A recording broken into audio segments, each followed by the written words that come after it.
Live. Hey, yeah. Hello, everybody. Welcome back to the Progress Report. It's been a minute. The show's been on break for a while, but we're back and we got a big one for you today. Jarod Taylor and Aarvoll. Jarod should be here soon. I hope. I haven't heard anything, but I did talk to him yesterday and he's coming. So hopefully he'll be here soon. But we have Aarvoll here, who is, of course, the man. Oh, here, speak of the devil. Hold on. Okay, and we have Jarod Taylor, the man, the myth, the legend, is with us, everybody.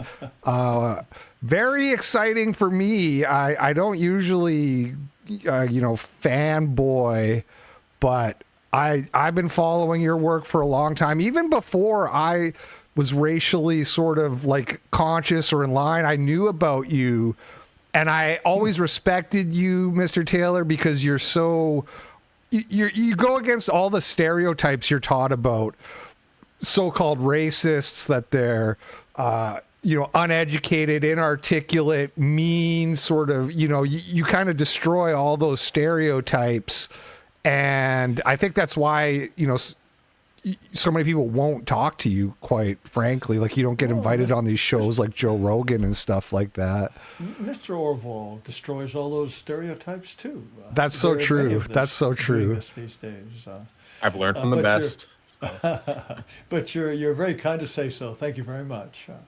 Yeah, thank you for being here. And Orwoll, I assume everybody's familiar with Jarod Taylor and American Renaissance and the work he's done. And of course, Orwoll is with Return to the Land, which is a sort of intentional community for white people that they've been building, I guess, in multiple places. I know you're in the Ozarks with kind of the main one, but I think there's other ones too you're working on.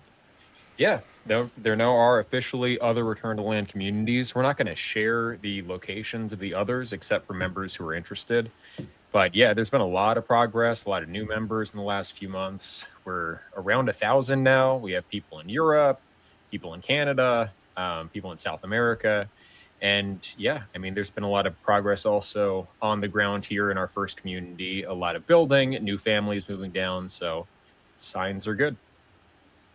Nice. Jarod, I don't know if there's anything you can do about your volume. I can try it on my end, but it usually doesn't give the best results. So if there's anything you can do to get a bit louder for us. Let me see if I can up the gain on my mic. Is this any better? I mean, it sounds good to me. Any better at all? The chat will let us know, I guess. We'll go with that for now. So guys, here's what we do on this show is I have some video clips I'm going to play for you that I've collected over the past week. And I wanted to get your reactions to them, essentially. So what we like to do on this show. Now, I neglected to load the file. Let me see if I can find it here. Yes, here we go. So, I mean, I'm just walking around kind of just dazed-eyed because I was like, I don't know if it's the right thing to do. It feels kind of wrong being here in some way. I don't know why. And why do you think, yeah. I don't know. I don't know, like, where that stems from. Like, I mean, part of it is being, like, a white woman that I'm privileged, and I have a lot of privilege. So I feel like white tears are not always something that's helpful or necessary when black and brown people have been experiencing this for a long time. This isn't new for them, and so I don't know if that makes any sense in that way. How did you decide that you should be here? Or are you still figuring that out? Well, I work like 2 miles from here, so driving by, it was like, I'm here. I'm 2 miles. I can stop. Okay, so what's the event there? Right. So to give some context, that is a sort of like memorial protest thing for Renee Good, the woman who was shot by the ICE agent. The white woman who was shot? Yes, the white woman and she feels bad for being a white person commenting on it. That's exactly right. She doesn't know if she should even show up because she's white. She has too much privilege. And it is arrogant of her to come up and talk about people being persecuted, even if it's a white person who got shot. This is white insanity on stilts. You know, I was don't know how anyone thinking, can see that and not just recognize how pathological this belief system is. right. Yeah, I wanted to say, Mr. Taylor, I was thinking, Yes. like, you've been doing this longer than any of us, and it must be kind of surreal for you in a way, because on the one hand, a lot of your ideas that you've been pushing have gone much more mainstream, relatively speaking. People talk a lot more openly about racial differences, crime and IQ and multiculturalism and everything. But on the other hand, the sort of white self-loathing has reached new levels of pathological. And as far as I can tell, I don't think it's always been this way, has it? I don't think it's reaching new levels. I Okay. think the white man, and particularly the white woman, hit rock bottom May 25th of 2020. Right. And that, of course, is when George Floyd ascended into heaven. And do you remember there was a sign that a lot of white women were carrying around that said, "White silence is violence"? Now let's think about that. White silence, unless white people are bellowing at the top of their lungs that Black Lives Matter and we're bad and we're going to do something about it. If they're just being silent, if they're just quietly having a cup of coffee somewhere, they're in effect kicking a black man in the shins. Silence is violence. What kind of utter insanity is that? And in effect, that gives white people almost supernatural powers. Simply by remaining silent, we're committing violence against blacks. And I guess that's why you have to tear down statues of Robert E. Lee, because from the silence of the grave, Robert E. Lee is committing violence against blacks. So, you have seen this kind of ridiculous self-loathing on the part of whites, and at the same time, a kind of self-aggrandizement. It's been going on a long time, but I think it was at its worst during those months and months of Black Lives Mania that went on during 2020. And there's been kind of a bounce back from that, but in a way, it's sometimes surprising to me to see these islands of it that are left. And in a Right. place like Minneapolis, in places like Skokie, Illinois, in places like San Francisco, you still find these people who don't seem to realize that Trump is president, or if they realize Trump is president, they think it's the worst thing that's ever happened. And they continue to mouth this utter insanity about their own race. I agree that it did reach its peak back around 2020. The people who have stuck with it, though, in the light of those riots, in the light of what's happened in the last 5 years, they have to just abandon reason, essentially. So Yes. the proponents of this ideology aren't even trying anymore. It's sort of become a cartoon of itself, and it was pretty cartoonish to begin with. Well, it's a religion, and I think you're right, Mr. Orwoll. The people who persist in doing this, despite everything that's happened since the end of George Floyd madness, the ones who persist in this are the ones who are beyond help, beyond reason, the ones for whom facts don't matter, and the only thing that matters is feeling good about feeling bad about being white. That's the central element of their lives. And that sort of ties into, I was going to ask you guys if you had general thoughts on the Renee Good situation, but I think you sort of answered there, which is I am in agreement that some of these people, I'm not saying she deserved to die, but some of these people just can't be saved, basically. Like, they're just not going to make it, basically. Well, it seems this is almost a Rorschach test, and Americans seem to look at it one way or the other way. I don't think she deserved to be shot. I think that the guy who pulled the trigger was probably justified in thinking that she was coming his way. She'd been Right. pestering those people all day long, and they're in this terrible environment. He himself had been dragged by a guy for 100 yards in a car just a few months earlier.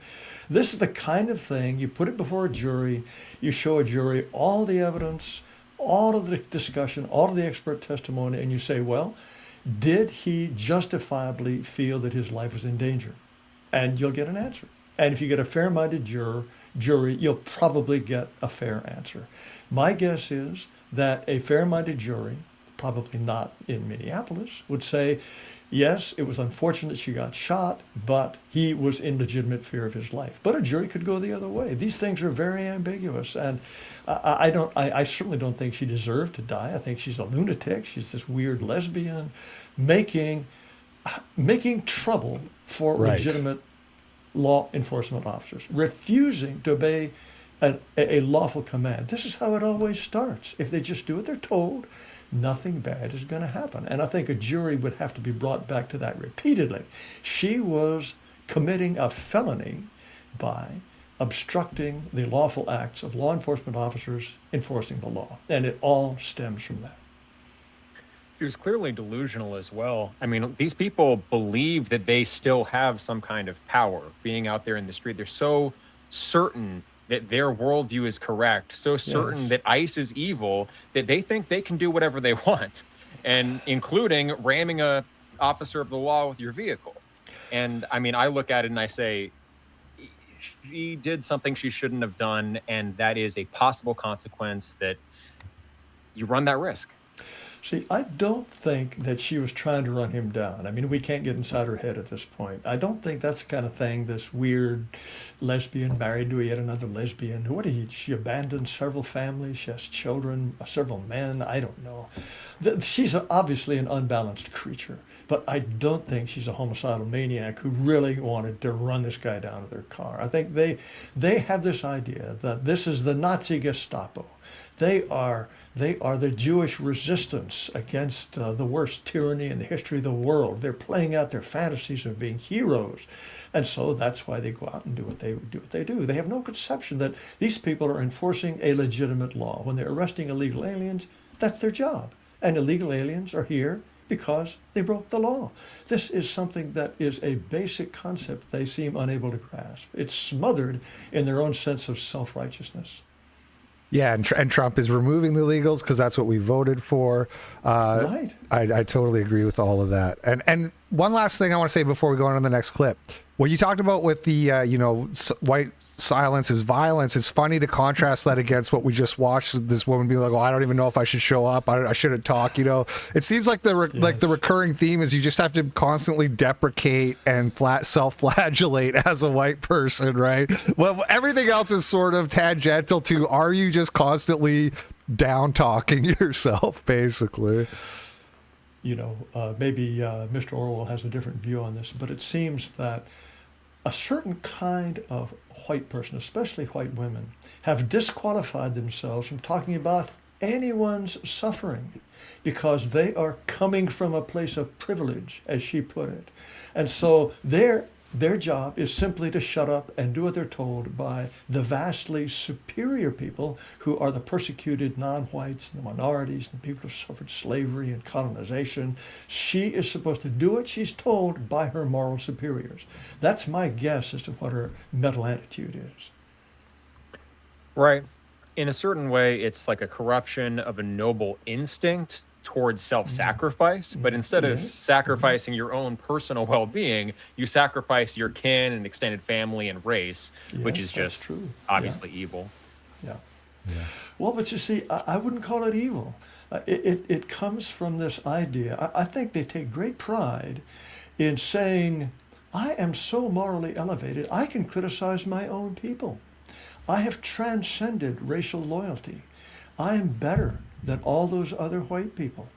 And I think that's a whole lot of it. I don't think those people deliberately want to destroy white people. I think it's all about me, me, me, me, and other white people are the tableau, the background on which they stand forward as virtuous, humble servants of the genuine moral superiors who are the downtrodden and the non-whites. I don't think they're evil. I think they're crazy, they're deluded, they're stubborn, they're impervious to facts. But I think it is a mistake to conclude that they're driven by evil impulses. The consequences no one are wants evil, to do yes. evil. No one wants to do evil. They believe they're righteous, but because Yes. they're corrupting a good, that's what evil is. It's taking the good and corrupting it for misuse. And they're taking these noble instincts and using them to the worst possible effect. It's not just personal self-destruction. It's treachery. They're traitors to their race, to their people, to their posterity. That's evil to me. Well, I think to be a traitor, you have to constantly betray. Ephialtes, the Malian, who let the Persians in through the back way to Thermopylae, I think he was consciously a traitor. He's saying, okay, I'm Greek, but I'm going to let these Persians in to slaughter Greeks. I don't think that's their mentality. The consequences are very, very bad. The consequences are what you would expect if people did set out to say, okay, how can I destroy the white race? But I think motives matter. But we agree 100%. The consequences are as if they were deliberately trying to destroy their own people. I'm sure even Lucifer himself believes he's going to make things far better, but... Well, I don't know. I think he's determined to do evil. There's genuine evil. And I think hatchet murderers, people who deliberately inflict pain on it, there is evil in the world. Right. But I think there is, at least in the political realm, there's far more delusion. There is self-aggrandizement, self-righteousness, a whole lot more of that than outright evil.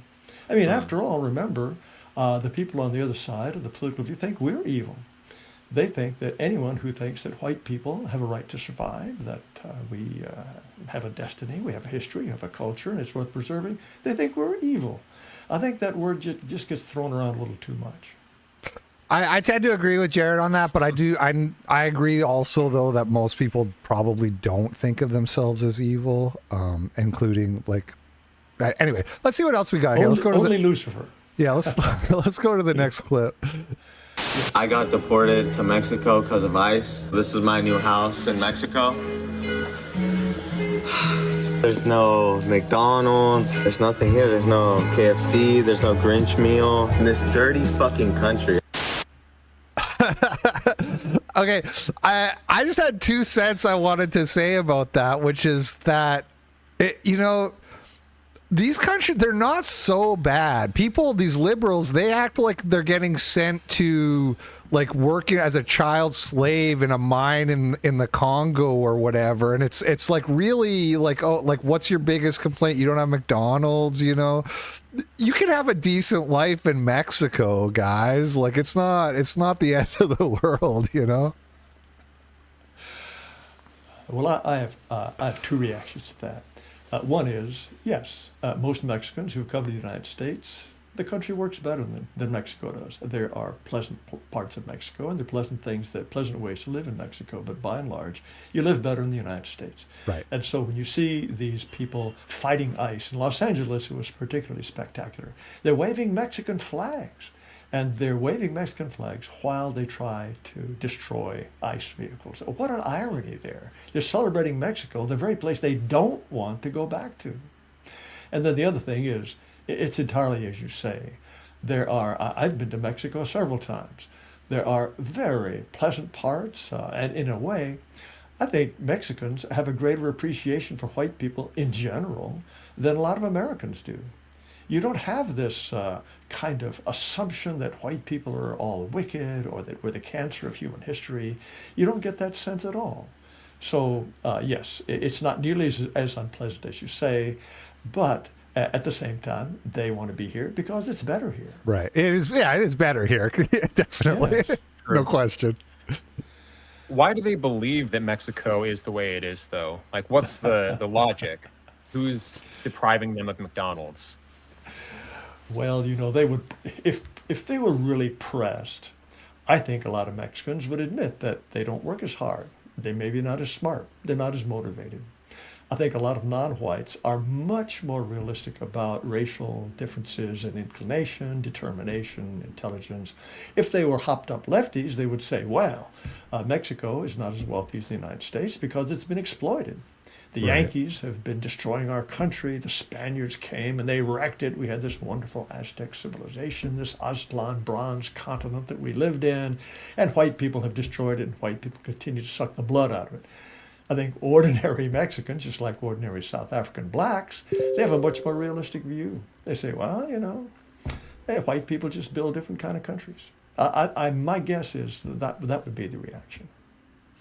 Right. let's, Maybe as let's- a white person, I assume that people have to have some kind of moral justification for what they're doing. If they believe that their country's inferior because of the way they are, then moving to a better country they should see is going to make that country worse. So to my mind, they must believe somehow that they're improving the country, but probably not. Well, I don't think they need to believe that. If there was some marvelous place that you admired, there are a lot of people who think Japan is a better country than the United States. And many have moved to Japan and commit what I call love suicide with Japan. They think, oh, this is such a beautiful place, wonderful culture, wonderful architecture, all of these gentle, lovely people. But they're never going to be accepted as Japanese. And they end up, if they really make a go of it, they end up committing, as I say, a kind of love suicide. They destroy their own personalities and attempt to become something else. But I don't think they would not go because they would think, well, I'm going to change Japan and bring it down. I think an individual decides to move to a better place because he thinks it's going to be a better place. I think it's probably as simple as that.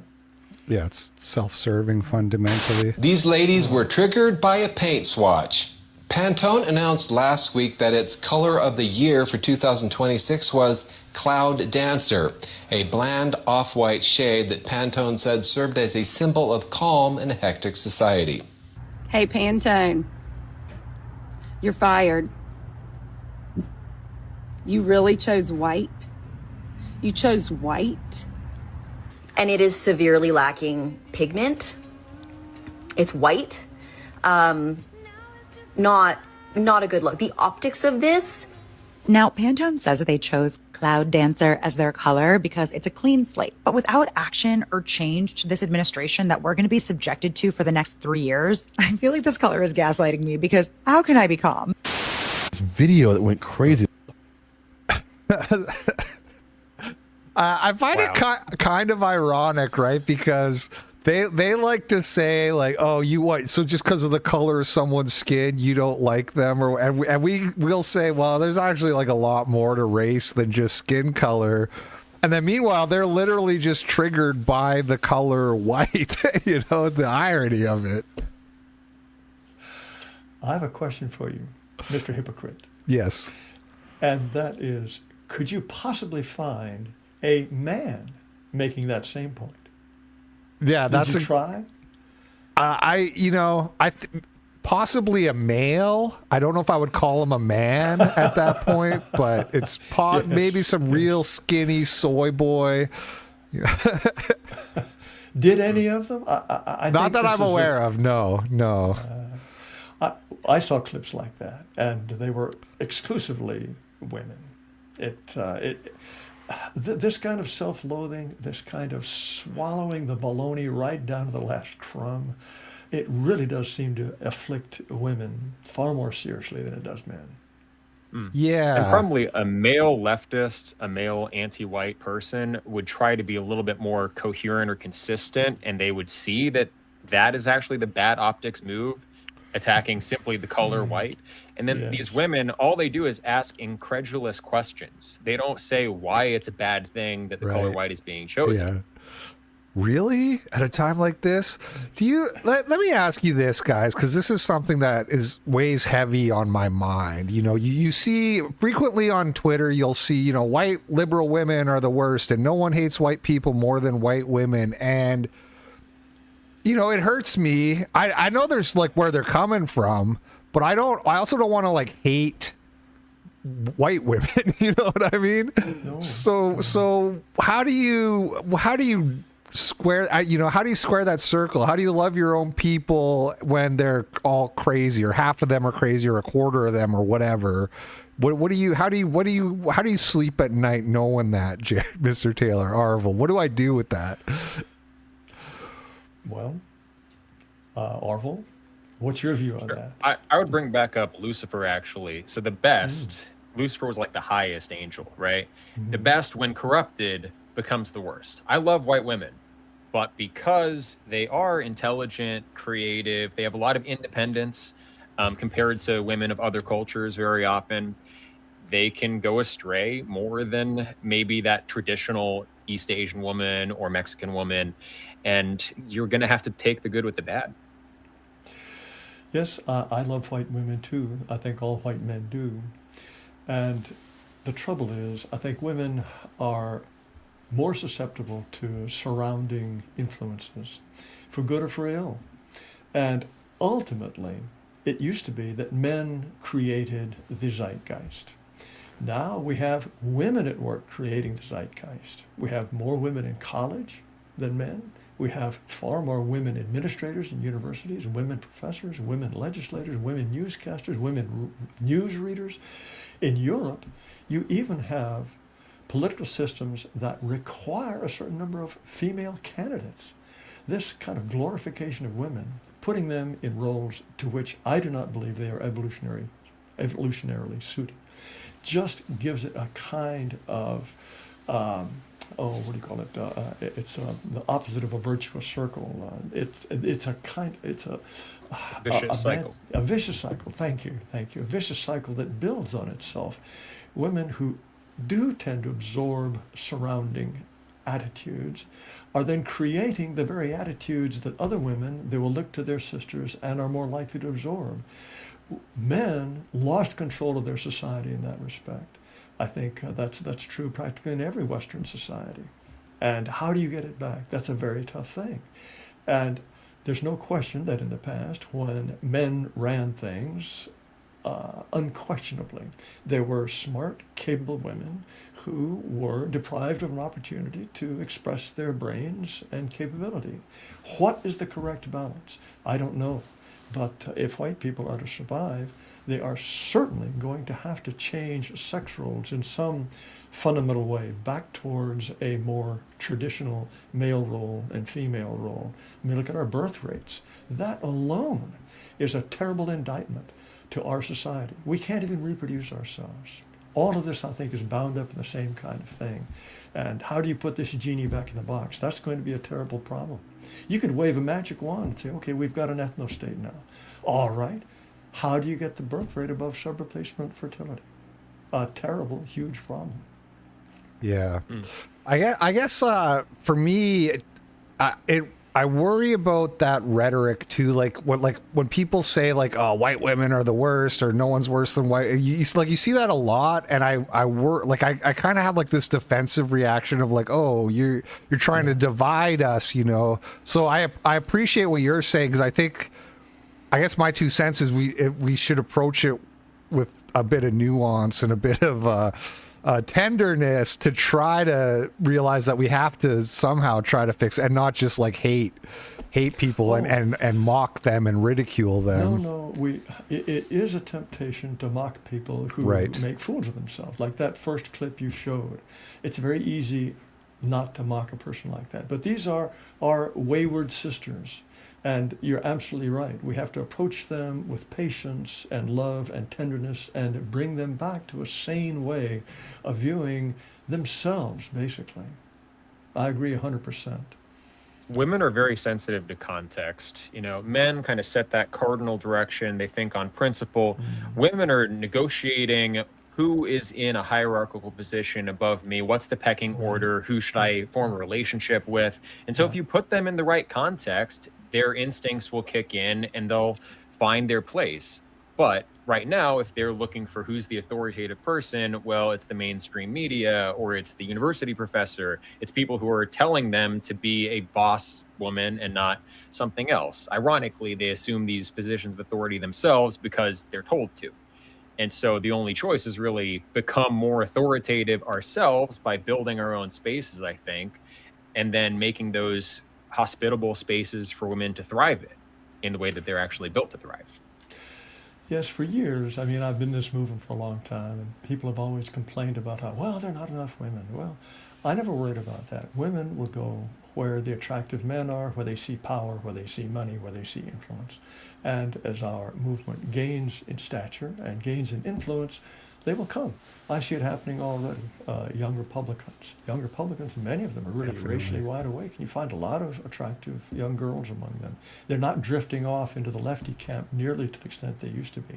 So I think it's a very difficult thing, but I agree, Mr. Hypocrite. Yes, we should approach them not mockingly, despite the temptation to mock, approach them lovingly and patiently and tenderly. It's exactly as you say. Yeah, you're right. It almost seems like every day I see a new kind of pro-white e-girl on Twitter pop up out of nowhere. They seem to be almost like growing on trees these days. And I have to resist the temptation to be like, oh, she's just clout chasing or whatever. Because it's definitely like, overall, it's definitely a good thing if we have pretty women being like, hey, actually, I like being white, actually. I think that's a wonderful thing. Yeah. I agree with you. You go on X and you see one pretty girl after another saying it's wonderful to be white. It's wonderful for white people to have white babies. This is to me a very, very encouraging thing. When I got kicked off of Twitter in 2017, that's a long time ago now, I don't think there was a single such person. There might be a few women who were posting, who were making racially oriented comments, but they didn't have this soft, feminine attractiveness and associate that with whiteness in a way that I think is very encouraging. It certainly brings a lot of white men our way, and that's a good thing in and of itself. Yeah. Right. The hazard there, again, they're sensitive to context. We built a good ecosystem for them to thrive in, but it will also attract narcissistic Machiavellian personality types, which they're not out there. It's like 1 to 4% of the population is probably psychopaths. So the men that rise to the top, women that rise to the top, especially in like online celebrity circles, you just have to, who is principled, who's sending the right message, and you're going to have to understand some personalities out there. Some people are just evil. Like white people are evil, other groups of people also, but Yeah, you're right. I'm not going to name names, but I'm thinking of 1 or 2 names right now. Here is Tim Walls's daughter talking about the fraud in Minneapolis, Minnesota. Nick Shirley video. It seems to just change the whole everything on there. Have you seen it? I have not watched the whole thing. I've seen clips of it and whatnot. I think they're trying to make this man into Charlie Kirk or something. Yeah. And I think, right-wing media ecosystems and people just really like that sort of, content in media. Yeah. And it's the whole anti-vax thing and just, they're not going to believe anybody except the least qualified people, it seems. And so he fit the bill there, I think. Okay. Can someone explain to me what that woman said? She said that right-wingers are stupid and think that there's fraud happening in the Somalian community because somebody who doesn't know anything said it, and they're stupid, so they believe stupid people who don't know. Long story short, there was a very strong implication that there's not really a fraud issue, although she didn't say that part directly. What did Charlie Kirk have to do with it? I Nothing. couldn't understand that at all. Nothing. Aarvoll could probably weigh in on the sort of the symbolic evocation there. Maybe I don't know. What's going on here, Aarvoll? I think this is again, women are very conscious of status and hierarchy. And this young kid who's not well known comes up, exposes this story, and then he's elevated. He gets some fame out of it. And she disdains him because in her mind, she's not the kind of expert, authoritative, credible person that she would place trust in or look up to or want to date. And so it's this kind of disdainful attitude that she has really for people who are independent thinkers who are seeking out the truth and aren't just operating on the basis of hierarchy, consensus, pecking order. So, interesting that in effect she says people who disagree with her seek their information from the least qualified sources. Now that's quite a statement. I mean, the whole thing is remarkable. This Nick Shirley kid, he's like, I'm going to go, I heard there's fraud. I'm going to go look. He finds all these daycares with no children getting millions of dollars. It's kind of obvious what's going on here. They're very hostile to him when he tries to go visit the, they're like, why don't you get out of here? They won't even open the door to a public business. Is that, usually I go to a business, they're more welcoming towards people coming in and spending their money and stuff like that. And so it's weird. And I don't know if you saw this, but he got interviewed, Nick Shirley, by Andrew Callahan from Channel 5 News, and there's a viral clip of that going around now where Andrew Callahan says, like, who would you consider benevolent something or other? And Nick Shirley was like, what does benevolent mean? Like, he kind of pronounces it wrong. And so they're all like, this guy's an idiot. He doesn't know anything. He can't say words right. And it's like, well, okay, but the fraud's real though, right? Like, let's not get lost in the weeds here. Like, the fraud is real, you know? Well, in defense of the people who have objected to what he was doing, I suppose there is some legitimacy to the view that if you are running a daycare center and somebody knocks on the door and is very unlikely to be a customer and wants to come in and look at the children, that's a kind of a creepy thing. This said, the fact that people who live next door to these places never see parents and children going in and out. They never see cars coming, dropping off children, picking up children. They never see that. Chances are these are absolute total frauds, and the authorities should look into it. But that's the only objection to what he did that it seemed to me held any kind of water at all. I think there's no question at all that he was uncovering people who were complete and utter frauds, and I say absolute hats off to him. Yeah. Mm-hmm. And they're saying now that they're looking into Tim Walz getting charged. I'm not going to hold my breath on that one, but they're saying they're investigating him. And then now here coming up, we have Zoran Mondani's, somebody on his staff, one of his aides, who has been making some interesting claims about housing. Then there's actually two clips here. I'll play both clips, and then I'll get your guys' thoughts. I think the reality is that for centuries we've really treated property as an individualized good and not a collective good, and we are going to transitioning to treating it as a collective good and towards a model of shared equity will require that we think about it differently, and it will mean that families, especially white families, but some POC families who are homeowners as well, are going to have a different relationship to property than the one that we currently have. What I am envisioning is a world in which the housing is owned by a collective and people are paying 30% of their income in order to live in their housing. If your income is zero, you pay zero. If your income is $500,000 a year, you're paying 30% of that. And the government is providing the government is the sort of owner, or not even the owner. The government doesn't have to be the owner, but the government is what's making sure all of that sort of works in cash flows. So that's terrifying. Yeah, Sia Weaver, she works for Zoran Mondani, the mayor of New York.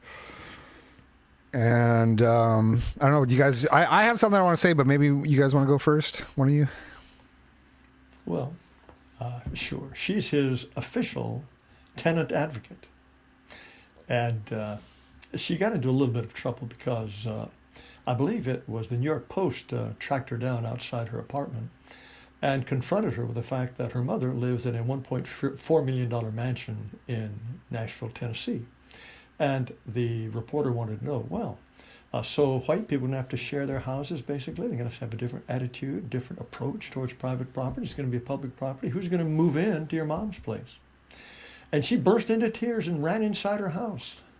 And now she's saying, well, you know, I don't really, she's trying to backtrack this stuff. But she is someone who I think you really could call a Marxist in a sense. I think the word Marxist is thrown around far too much. A lot of people that are accused of being Marxist, they couldn't tell you the first thing about labor theory of value or the dictatorship of the proletariat. But I think that she envisions this world in which people live from each according to his ability, to each according to his need. And she's going to decide who is able and who has a need. It really is ultimately a huge power grab, but this is the kind of lefty goofiness that privileged white people often come up with. I think she went to Bryn Mawr. She's had a very effortless life by and large, but she's one of these people who gets this huge thrill, I suspect, about advocating for the poor. She's an advocate for tenants, and I'm sure that just makes her feel just wonderful, wonderful, wonderful inside. Well, the Marxism is why she cried, because the great sin is to have wealth, and so being exposed, like, oh, you grew up wealthy, like that's oh, I've been found out, kind of thing. I'm a communist, but I'm also rich. Oh no, my cred with my fellow comrades is going to go out the window, kind of thing.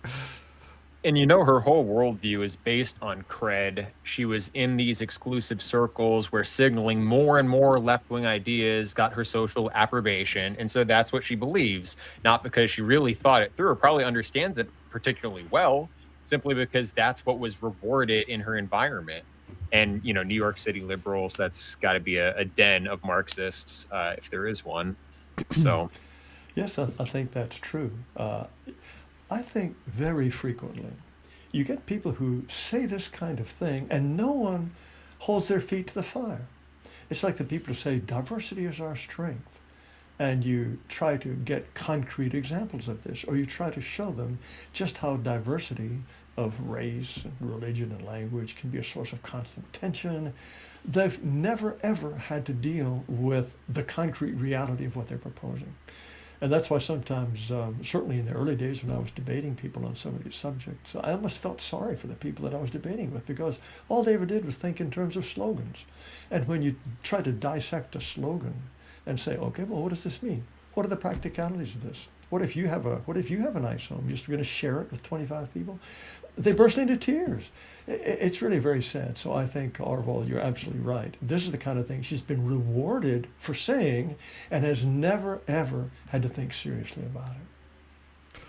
My thoughts on this whole situation with Mamdani is like, okay, you got this guy, he runs for mayor of New York. He says, we're going to tax white people. That was like explicitly put in the plan. White people are like 30% in New York.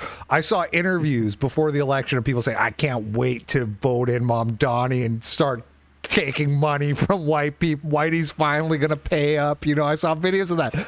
Now he's in. Now we see videos of his tenant advocate here saying, we're going to, white people are going to have to learn how to give up their houses, essentially. And I'm kind of looking around like, do people get it yet? Do you, hey guys, do you see what's happening here, right? Like how more blatant can it be?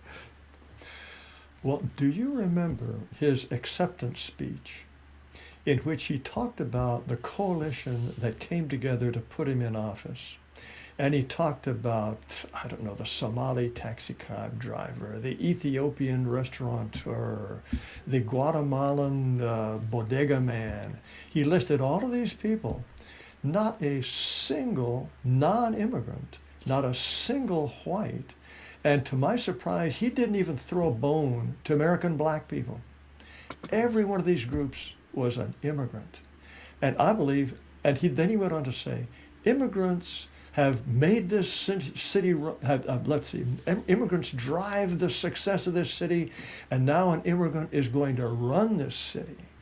This is, and I don't know what the proportion of immigrants were who voted for him, but this idea that we're here now, we run the show, in effect, Whitey, sit down, shut up, and start writing checks. The idea that whites, I think a lot of whites were perfectly aware of this. People talked about leaving the city if this guy won, but the numbers were against them. And of course, the candidates he was running against were really rather loathsome personalities as well. Yeah, This Cuomo, the grandma killer. Yeah. Yes. That guy was a very unattractive candidate. So, but I remember the New York Times, after the victory, it wrote about the coalition of people that got together and voted for Mamdani. And they described in the most unflattering terms. They called them people who were lonely, who had no purpose in life, who didn't know what they were doing, who felt baffled by reality, basically. They finally had a purpose. They finally had friends, and they got together and they voted for Mamdani. Wow. What a insulting way to describe the people who voted for their leftist hero. But this is a very important message about what's going on in the United States today. For a long time, Marxist anti-whiteism was really the perfect ideology for the elite because it allowed them to do two things. On the one hand, it was a costly signal. Like, I'm doing so well for myself that I don't have to worry about collectivizing with my people and working together. Myself as an individual, I've risen so high up in society and the economy that I can talk about bringing in immigrants and empowering non-whites, and that's not going to affect me. I'm not concerned about that. It's like the peacock's tail, right? A costly signal saying, look how fit I am.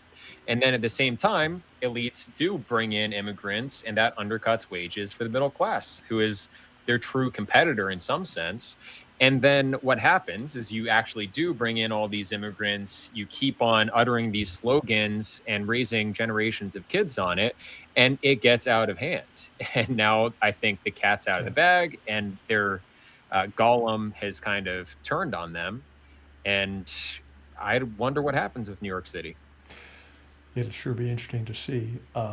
There's another person, maybe you have a clip of her. She's a black woman, and she's in charge of something having to do with police. And there was a marvelous clip of her just bellowing about looting. And to paraphrase, she says, "We learned looting from white people. They came to this continent and looted. They brought black people here, whom they looted from Africa, and they looted their labor. You complain about us looting, we learned it from you, and all we're doing is getting back what you owe us." And this person is going to be on some kind of police advisory committee. Wow. I know a police officer who pays very close attention to what's going on in New York City. And one of the things they're doing, they are proposing to have police disciplinary decisions made by strictly a civilian review board, not people who have any police experience at all. He says, if this starts happening, if this is really going to be the case, they're going to have thousands of resignations in the department. I think the New York City is the largest police department in the entire country, about 35,000 officers. It's a huge police department, but they are barely keeping steady. I think they've got slots that are supposed to be available for 37,000. They're 2,000 under strength.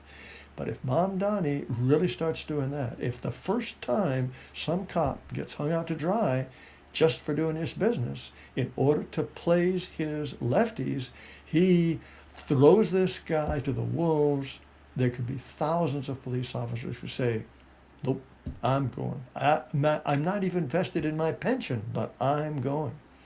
It'll be very interesting to see what happens with the first cop-related contretemps. Some black person ends up getting shot because he did or didn't deserve it. It'll be very interesting to see what happens.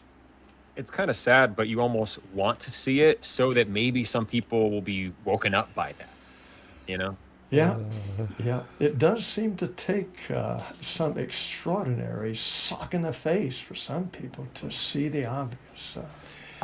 I said the same thing. I said it'll be interesting. Maybe when New York's destroyed, people will kind of be like, "Oh, this is a problem for white people if we're gonna have these guys running on anti-white animus as their campaign."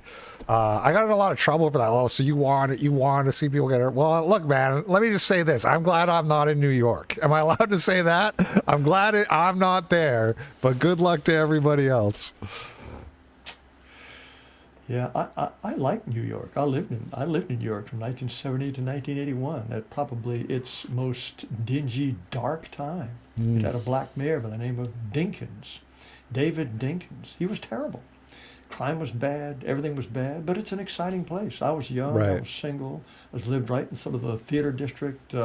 It's a very exciting place to be. I used to walk past the Museum of Modern Art on my way to work every day, and sometimes, probably several times a week, I would just drop in. It was free in those days. Wow. Drop in. I got very, very friendly with some of those modern works of art, although I'm much more of a Metropolitan Museum of Art kind of guy. It was an exciting, very interesting place to live. So I kind of feel a personal, emotional attachment to it. I'd hate to see it go down, but sometimes people have to learn their lessons the hard way. Yeah. All right. Let's see what else we got here. All of that sort of works and cash flows. Oh, so this was actually in December, but this was the Battle of the Sexes, and you had the rank 671st man versus the #1 woman. And I just thought it was funny too, because they gave her a smaller court to make it harder for him. Look at that. I didn't even see that. Yeah. I didn't notice that until you pointed it out. Yeah, they gave her a smaller court. He still won in straight sets, and he was injured, apparently. He was like out of the game for a while because he was injured. Well, wait, so the man did win? Yes, in straight sets, yes. Oh my goodness. And he's ranked what? 671st with the men, and she was ranked #1 for the women. And she had a bigger target to aim at. Yes, but apparently we still have to have this debate about whether or not men should play in women's sports and so forth. Well, it looks like he worked up a sweat. Yeah, definitely. I wouldn't want to be hugging that guy either. He's drenched. Wow, I paid no attention to that. I'm glad you showed me that. I wasn't aware of that happened. I sort of heard in a vague sort of way. I didn't realize it was just such a lopsided victory. Oh dear. Yeah. People will chalk it up to muscle differences or this or that, but I mean it's the same way in chess as well. It's like the top-ranked female player is 100 something worldwide, and why should that obtain unless the sexes are fundamentally different? They think in a very different way. Chess, video games, all that stuff. And I not to get hung up on this, but I was thinking about women don't, when they play football, they play flag football. They don't want to get tackled. They're sort of adverse to that, the getting hurt part, at least relatively speaking. So there's all these psychological differences between men and women, and but if you say that to a leftoid, they'll look at you like you belong in the loony bin. Well, they might drag you to a woman's MMA match. There are women who do this. Oh yes, there are definitely. And some of them go about it in just the most brutal, aggressive way, blood streaming down their faces. To me, there's something creepy and revolting about seeing women behave this way. I agree. It strikes me as so unnatural, so awful. And yet they do this. Some of them, I wouldn't want to have to tangle with them myself. There was a time when I figured I could probably overpower and kill any woman in the world, but not some of those girls. They look pretty doggone fierce, knocked me out with one kick. But I would still bet on Jarod. Well, thank you. But there are these just freakish cases that seem to actually want to do that. But no, it's frankly repulsive to me. It's so unnatural, so terrible. I know. I feel the same way. But I mean, if that's what they want to do, let them do it, I guess. I think letting men pretending to be women get involved in that's maybe a bridge too far. Yeah. Well, the fact that the Supreme Court is even discussing the question of banning men from women's sports. Well, what sane country would even have this particular problem? And it makes you wonder if a society that asks us to believe that fat women are attractive, that men can turn into women and vice versa, and that blacks and whites are really just identical twins separated at birth. What's the next utterly cuckoo, preposterous thing that we're going to be asked to believe? I think some clever person could make a good comedy routine out of that. What's the next That's it. thing? Yeah. It was an experience for the crowds. It was an entertaining match this has been. We can trot out all of the data that we want to create the sense that there is a bad guy. There is a bad group of people. There are folks who are not among us. There are folks who are other. And I think we should spend a lot more time looking at ourselves, looking at American citizens, looking at white men who are committing violence at disproportionate rates in our country, who are committing crimes at disproportionate rates in our country, including the President of the United States, who is sitting at 1600 Pennsylvania Avenue. Wow. Let's look at ourselves and then complain about men. Yeah, white men still the one group you can kind of go after if you're on the left, and no one calls you out for it, even if you're just objectively wrong. What, white men are disproportionately violent? Wow, wait until you see the FBI crime tables, lady. Like, who is this lady? What's the context? You know, I was just thinking, I meant to look that up, and let me just do a quick search because I meant to. I put this together. Emily Randall, a Democrat in Washington's 6th Congressional District, known for her advocacy in affordable health care and education and her background in working class families. So that's a congresswoman. That's a congresswoman? Yeah. Wow. Many leftists, they really think they don't have to understand the statistics. It's enough that the meme is out there that white men bad, and they can simply repeat it and rely on that. But yeah, black women commit more murders than white men. So right. Yeah. Did you guys watch the per capita basis? Per capita, right. Did you guys watch the Nick Fuentes Piers Morgan thing that happened a couple months ago, give or take? And Piers Morgan kept going on about the school shootings. That meme is really embedded in people's minds that, well, white people do mass shootings. They do it all the time. Even to the degree that there's any kernel of truth in that, which is debatable depending how you want to classify a mass shooting, but it's like mass shootings are like quite rare. You know what I mean? You're talking about something that happens two or three times a year. If you look at the actual numbers of like people being murdered, you're talking about this tiny little drop in the bucket, basically, and being like, oh, well, white people are bad. Well, actually, mass shootings are fairly common, if they're defined as they often are, as an incident in which at least 3 people are killed, including or excluding the shooter. Blacks do this all the time, practically every weekend in Chicago or Baltimore. You can have a mass shooting of this kind. Where people try to make a distinction is mass shootings in which there's no gang warfare involved, the people don't know each other at all, or school shootings. They try to define mass shooting in a way that excludes probably 95% of mass shootings, which are these cases where black people just run wild and they've got their Glock switch on and they're spraying bullets like crazy, 150 rounds, 3 people dead.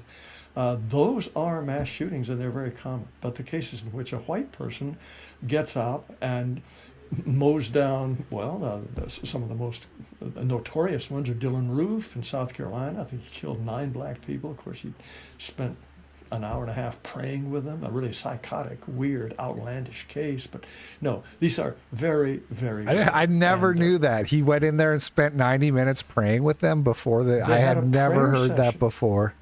Yes, and he said apparently 1 or 2 of them survived. And he said, you all are nice people. I'm sorry I have to do this, but, and he pulls out a pistol and starts shooting them. Weird. Yes, an absolutely gruesome thing. Well, things like that stick in our mind because we can identify with him as a white man. And when you think of the black gangbanger who is mowing people down indiscriminately, I can't relate to that at all. And so it sticks in our minds and we think that it's a bigger issue than it is numerically, simply because it's of us, which really points to these people do have a sense of their racial identity. It is important to them. It's how they think of the world. It's just, in this case, they only think about the evils of white people. Yeah, I think that's the main motive here. She loves taking a poke at white people, whether they deserve it or not, because she probably knows that nobody's going to say, "Sorry, Ms. Randall, the FBI statistics say this, that black people are about 12 times more likely to commit homicide than white people. Were you aware of that?" She probably wasn't, and she wouldn't care even if she were. Right, and not only can she get away with it, but it's sort of there's a lot of people, there's a lot of anti-white people out there. They see that and they're like, "Oh, this is my girl," It's like she gets away with it because nobody wants to say anything, and then the people who acknowledge, right, that you cannot also don't like white people, they're gonna be like, "Oh, I should support this person." donate to a political campaign in the United States unless you are an American citizen, right? I'm just gonna acknowledge that. Get mad, stay mad, get in the streets, call your representative. I love this energy. I love this energy so much. Thank you, Matt, for saying everything you said so succinctly. But you know who we need to hear more of it from? You know who we need more of this energy from? White women. Yes, all of you. I'm calling on all of you bitches. Okay? We need to stand up and we need to get loud. The reason we need to do that is because one of our sisters who stood up in between the ice cream brigade and the brown people was just for doing it. They want us to be scared. You know what we're not gonna do? You know what we're not gonna do? We're not going to be scared. We are not going to stop. We are not going to cower. We are going to come at them with the full fucking force of our feminine fury, okay? That is what we're going to do. You're not... Man. Who encouraged that haircut? Yeah. I really you know what? Let's just skip that one. I don't think we I have to admire her alliteration, the way she uses F's at the end there. Very poetic. Okay, this one though, I really do think is interesting. I'll play it first, but she's kind of hard to understand, so I'll let people know that you have a Australian Aborigine woman here talking about how she wants a white Australian policy, and I also want to talk about what's happening in Australia right now and hear from you guys about that because they're trying to pass this crazy law. But we'll watch the clip first here. Gonna spoil this for my family. You're not gonna spoil this for my family who are multicultural in Broomtown. You will not fuck up Australia because you want to support Palestine because they have G-side in common with us. Nah, you keep them away from my fucking people. They'll marry your children. I don't give a fuck who you sovereignty fuckers are. You will not spoil this for Australia because you want to sympathize with some Palestinians, and then you got the cheek to go and use them as Muslims and say they're chameleons people. You get lost, them chameleons, they mine. You stay away, Palestine. You stay away. I don't care who you sovereignty black people are. You will not destroy Australia. You want to stick up with them. White Australia policy now. Right now. No more brown people in this country coming in. No more Muslims coming in either. Right? White Australia policy right now. Wow. This is the meme of the sub 80 IQ aligning with the 130 IQ. Yeah, the left end of the bell curve. Yeah. Well, she'd be on the right end for Aborigines probably, but probably. Wow. Well, yeah. This is ironic because I alluded to that earlier when I was talking about South Africans. Many South Africans, ordinary South Africans. You did, yes. You black rule. And I guess I'm a little surprised to hear it spoken so frankly, but probably a lot of these people recognize that, white people were not a bad deal. I've heard one or two South Africans. I've seen one or two videos of black South Africans being like, "We need the white people back in charge, guys." Oh yes, I was thinking about Australian Aborigines. I guess I don't much think about what they want because they don't express themselves very articulately, as this lady does. But it's not uncommon for black South Africans to say, yeah, we were better off with white people running the country. I love it. Yeah. The ideology doesn't process at all. Like the moral justification for why they should have this, black empowerment or whatever, they don't care about it because they look at it. I'm getting a good deal right now. I'm getting money from the government right now. Don't mess this up for me. That's all they care about. Well, I think there's maybe a little more to that. She doesn't want Muslims. She doesn't want brown people. I don't know what kind of contact she's had with them, but they probably are not very nice to her. And as you say, she gets her government check, and she knows the white people write the check. It would be interesting to know more about her background, but no, very, very. It's quite interesting to see this reaction, and not surprising. Well, she probably. Yeah. I'm sorry. No, she's probably aware of how Muslims have conquered all sorts of areas and the way that non-white ruling classes actually do treat people. Like the white majority in Australia gave them huge territories and all sorts of benefits. And what other people in power would ever consider doing that? Yeah. Have you guys heard about this anti-Semitism combating hate bill that they're passing in Australia, or they just drafted and it's going to... It looks insane. Right. No, I haven't heard about it. Tell us about it. Okay, so this bill, there's a bunch of like white activist groups. The most well-known one in Australia is the National Socialist Network. I believe they're called the NSN. This is people like Joel Davis, Thomas Sewell, and Blair Cantrell. They're all banned on X. They've been banned for a long time, but they're kind of well known because they're always out there. They were doing marches and so forth, right? They decided to form an actual political party, and the marches were getting bigger, right? The marches were getting bigger.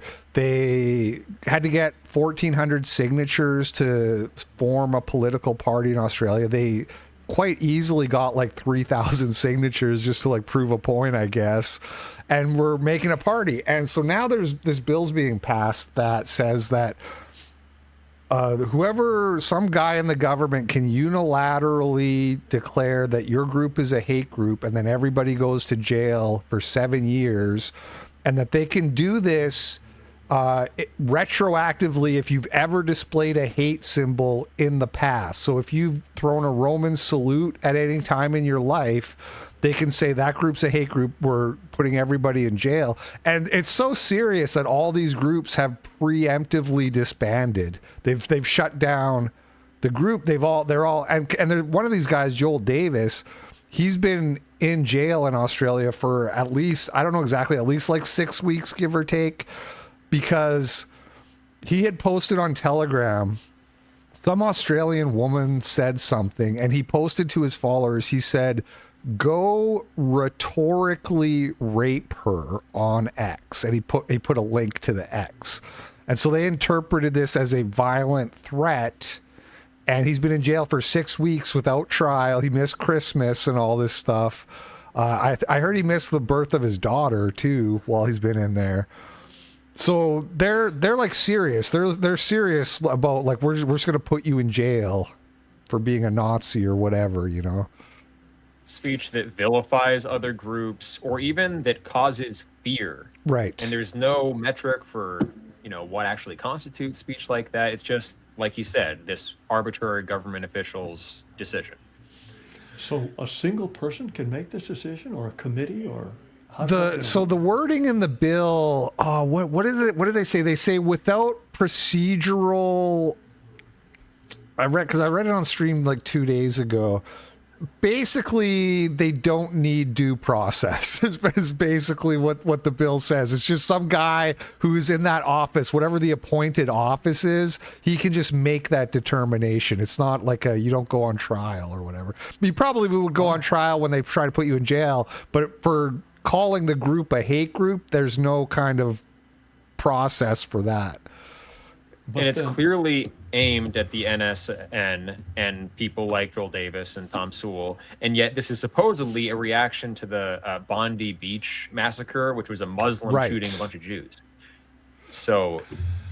Right, and that's that just drives me crazy. Like, it's like, okay, so white people can't say what they want. We're talking about speech here. We're talking about criminalizing speech. You're a white man in a white country, and you can't talk because of an ethnic conflict that happened between Muslims and Jews one day. Well, I do know that there is a law in the books, and I believe it's been enforced, according to which if you display certain insignia, and obviously the one they hate most is the swastika, or the SS runes, that sort of lightning kind of SS. But it also includes the ISIS flag and the Hamas flag, and there are a number of other Muslim symbols also that are banned. And if you display them, you have a mandatory jail sentence. A mandatory jail sentence. There's no two ways about it. I was aware of that, but this retroactive law and the idea that an entire group can be considered guilty and theoretically thrown in jail, no, I haven't followed this. Now, this has not yet become law, I gather.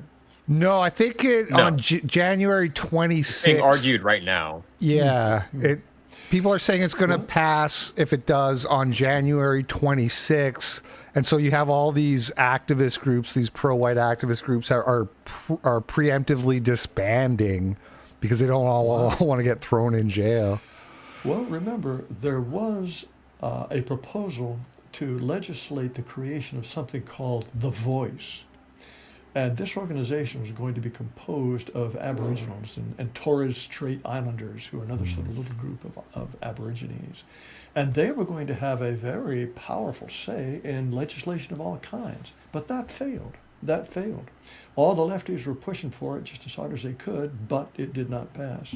But no, I had not been following this. I'd heard rumors about it, not followed this. This seems like basically the worst hate crime law in the world if it passes.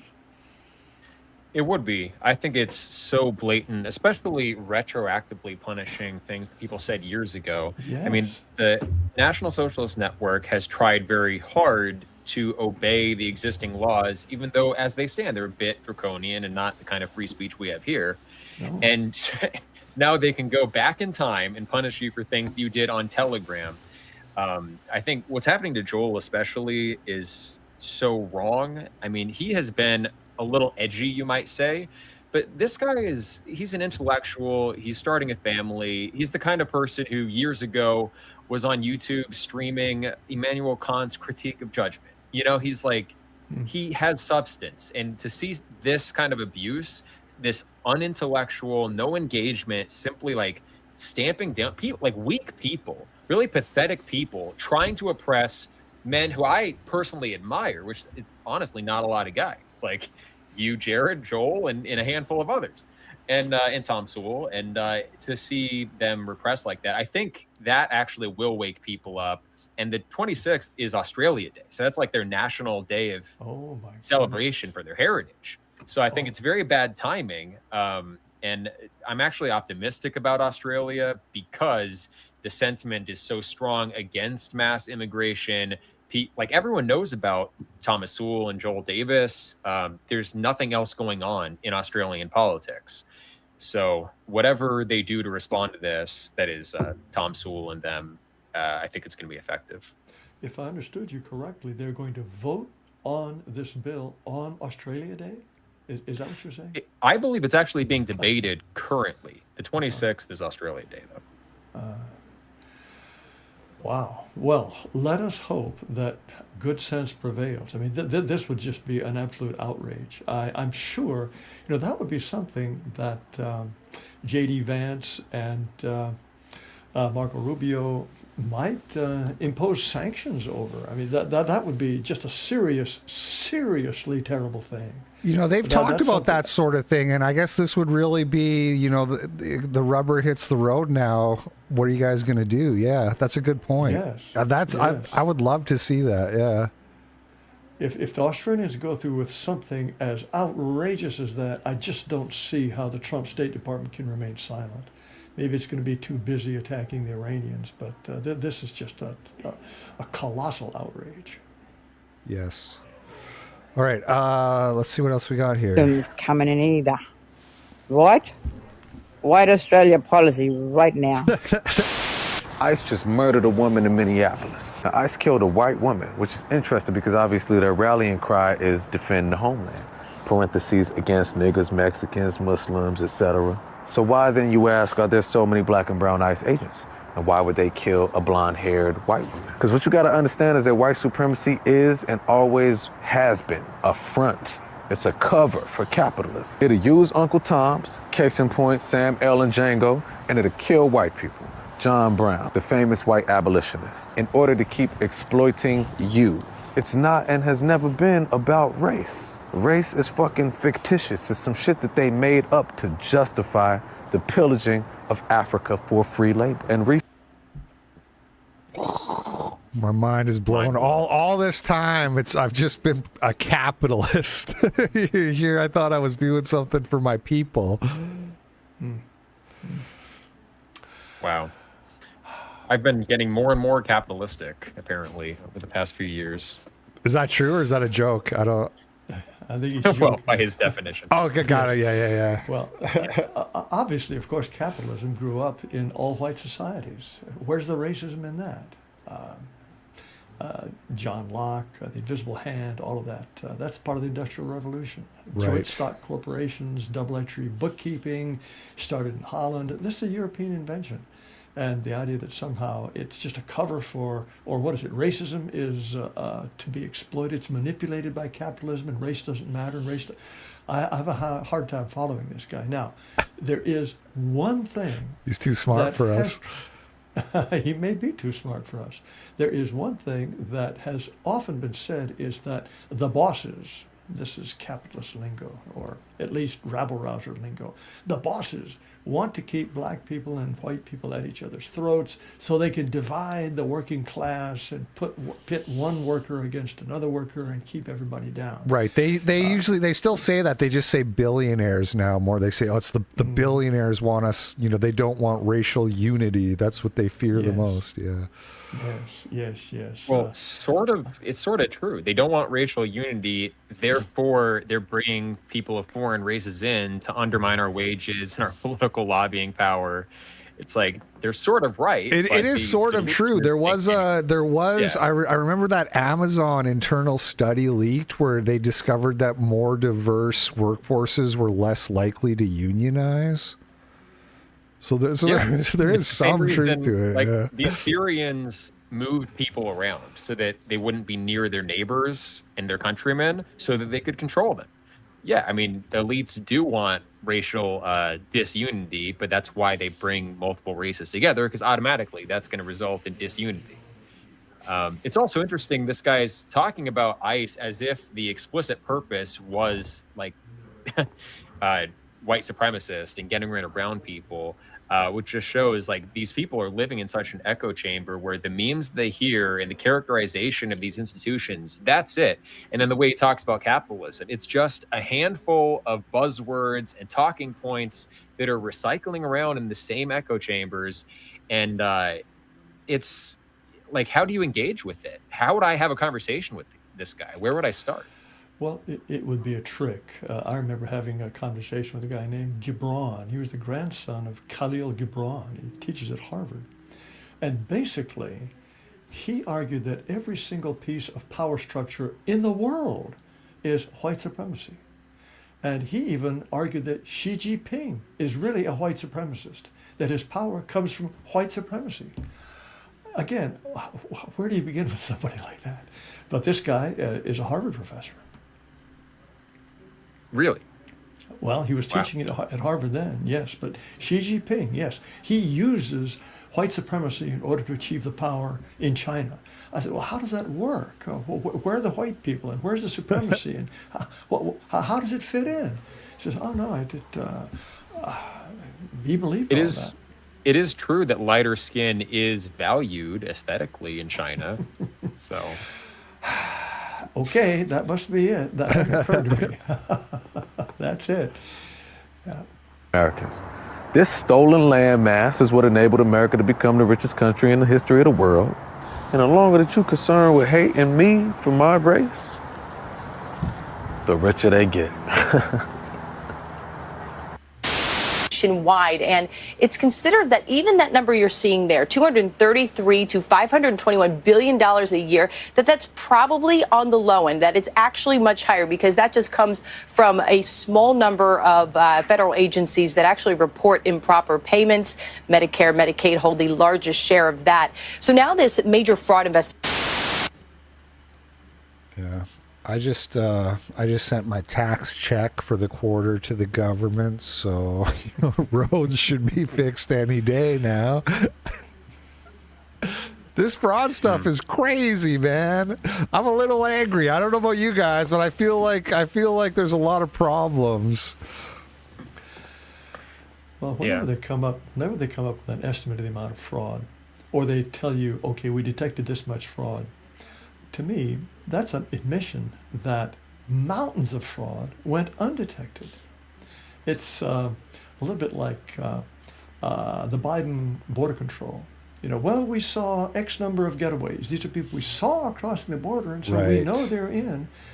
How many people they didn't see crossing the border and have no idea whether they did or didn't? This idea of fraud is some sort of graspable quantity. I don't believe it for a moment. And of course, what happened in Minneapolis, I don't know if either of you read that surprisingly detailed article in the New York Times that went into what approaches probably $1 billion worth of fraud. It wasn't just the feeding our future people who were dishing out hundreds of thousands of meals that nobody ever ate, and the people who claimed the Somali children who claimed to be autistic so they could get treatment for autism that never happened. All of this stuff comes to about $1 billion. Well, the New York Times, blow me, they found a Somali who was a professor at Macalester University who said, look, in Minnesota, people are very generous. They want to help. And this is the mentality they have, which combined with a Somali mentality that the only purpose for the government is to have money that you can steal. This is basically inevitable. Right. I think it's a perfect example of the third world meets Minnesota nice. I mean, Minnesota was probably particularly vulnerable to this because of all of this welfare, all of this, we've got to do good for all these people from around the world. Somalis waltz in and say, wow, the money's there for the taking, and there's absolutely no shame in taking it. And again, no problem rounding up these households, or where they're claimed to be feeding 1,000 people a day, or rounding up children to claim, or parents to claim their children are autistic. No problem with that. No objection. Nobody ratting on the system. Everybody thinks it's just great. This is a typical clash of moralities, and I just hope that even the people in Minnesota will be able to draw some lessons from this. But we talked about this earlier. Just to what extent do people really have to be hit hard in the face, maybe 3 or 4 times, before they see what's right in front of their noses? Yeah, the benefits are concentrated, right? And the costs are diffused to all of us. And also, we don't even actually have to be able to pay for it. We're paying for it on credit for future generations, paying for current fraud. That's true. And it's not worth your while to go, unless you're an amateur journalist and you can get famous like that kid did.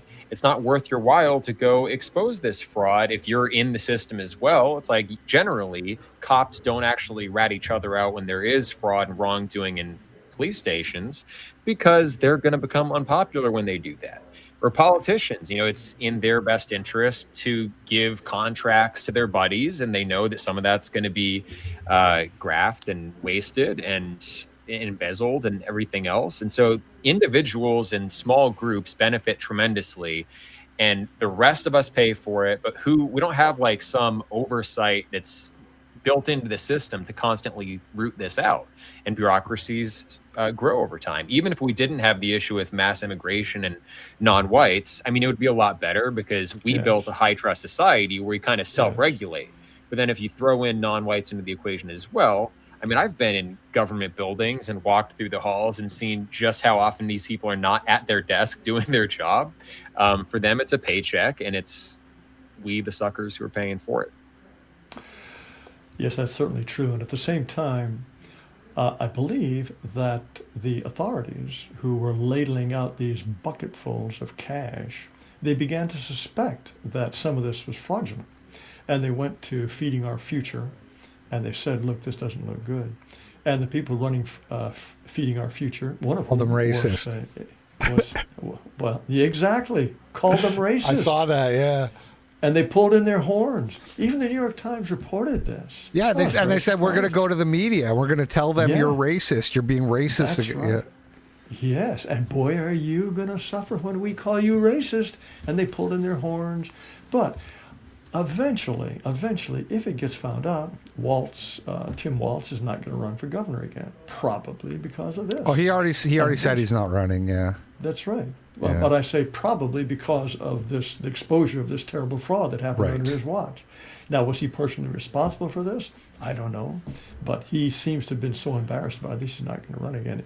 I think it's absolutely, as Aarvoll says, what you have is a system that's built for a certain kind of people. And as soon as you bring in people who are different from those people, the system is going to fail. It's like the honor code at University of Virginia or at West Point, the military academies. Those honor systems were built for white people. And you get non-whites in there, Indians, you get blacks.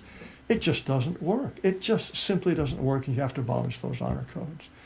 And here we have a society that's based on expectations that people will behave in a certain way. And Minnesota in 50 years ago was really 98% white. The whole place was white, built by all these Swedes and Germans, hardworking, and people who cared about the downtrodden. They built this essentially socialistic system. And then you get people like Somalis who march in and say, wow, money's there. Whoa, I'm sure going to take it. Now, again, will they learn? Let's hope so. But it doesn't look the way they're learning very well right now, the way they're trying to chase ICE out. They seem to love all their illegals. Yeah. It's muted. And Taylor Moore, a 45-year-old Saskatoon realtor. So this is in Saskatoon, Saskatchewan, which is my neck of the woods where I grew up. I grew up in Saskatchewan. And this guy is being charged with anti-Semitism, hate crimes in Canada. Accused of using social media to promote hate against Jewish people. We're talking about slogans such as "Make Anti-Semitism Great Again." I think I saw a Candace Owens meme scroll by there. These are some of the most vitriolic posts that one can make, and they are truly diabolical in nature, and his intent was to incite hatred. Last year, Jewish advocacy group B'nai B'rith filed a complaint with the Saskatchewan Real Estate Commission. Moore's license to trade real estate was terminated in May of 2024. Around that time, he posted on X, saying, quote, "B'nai B'rith of Canada are trying to paint me as a racist anti-Semite. That couldn't be further from the truth." If you don't like what I'm saying, it's just because you haven't done your research. On Wednesday, Moore was charged with public incitement of hatred and unsafe storage of a gun. It's incredibly concerning that somebody who holds such harmful views has access to firearms. Moore made his first court appearance on Thursday and is scheduled to be back in provincial court in January. There's a serious problem in this country of radicalization, of extremism, of the glorification and promotion of terrorism and violence. And it's not just an issue that impacts one group or one community. It's a fundamental matter of national security. The Saskatoon Police Service says right now it's working on 3 investigations related to anti-Semitism. I hope the message is clear. You will be held accountable for your actions. Laura Woodward, CTV News, Saskatoon. Okay, I have to, so one thing they left out, because I looked a little bit more into this, one thing left out is so B'nai B'rith, whatever, this Jewish organization, however you say it, they got him fired from it. They got the realtors to revoke his realty license. That wasn't good enough. They filed multiple police complaints over and over until they charged him with a crime as well after they got him fired from his job. On Aarvoll, I know you, with what you're trying to do, you've had problems with Jewish groups coming after you, specifically Jewish groups. I wanted to ask Jarod Taylor, do you ever get tired of these Jews? And because, another thing that was made by white people is free speech. That's a white invention for the white man. Don't you get tired of seeing these advocacy groups just saying, trying to tell the white man, you can't say that, you can't say this, because to me, it drives me crazy.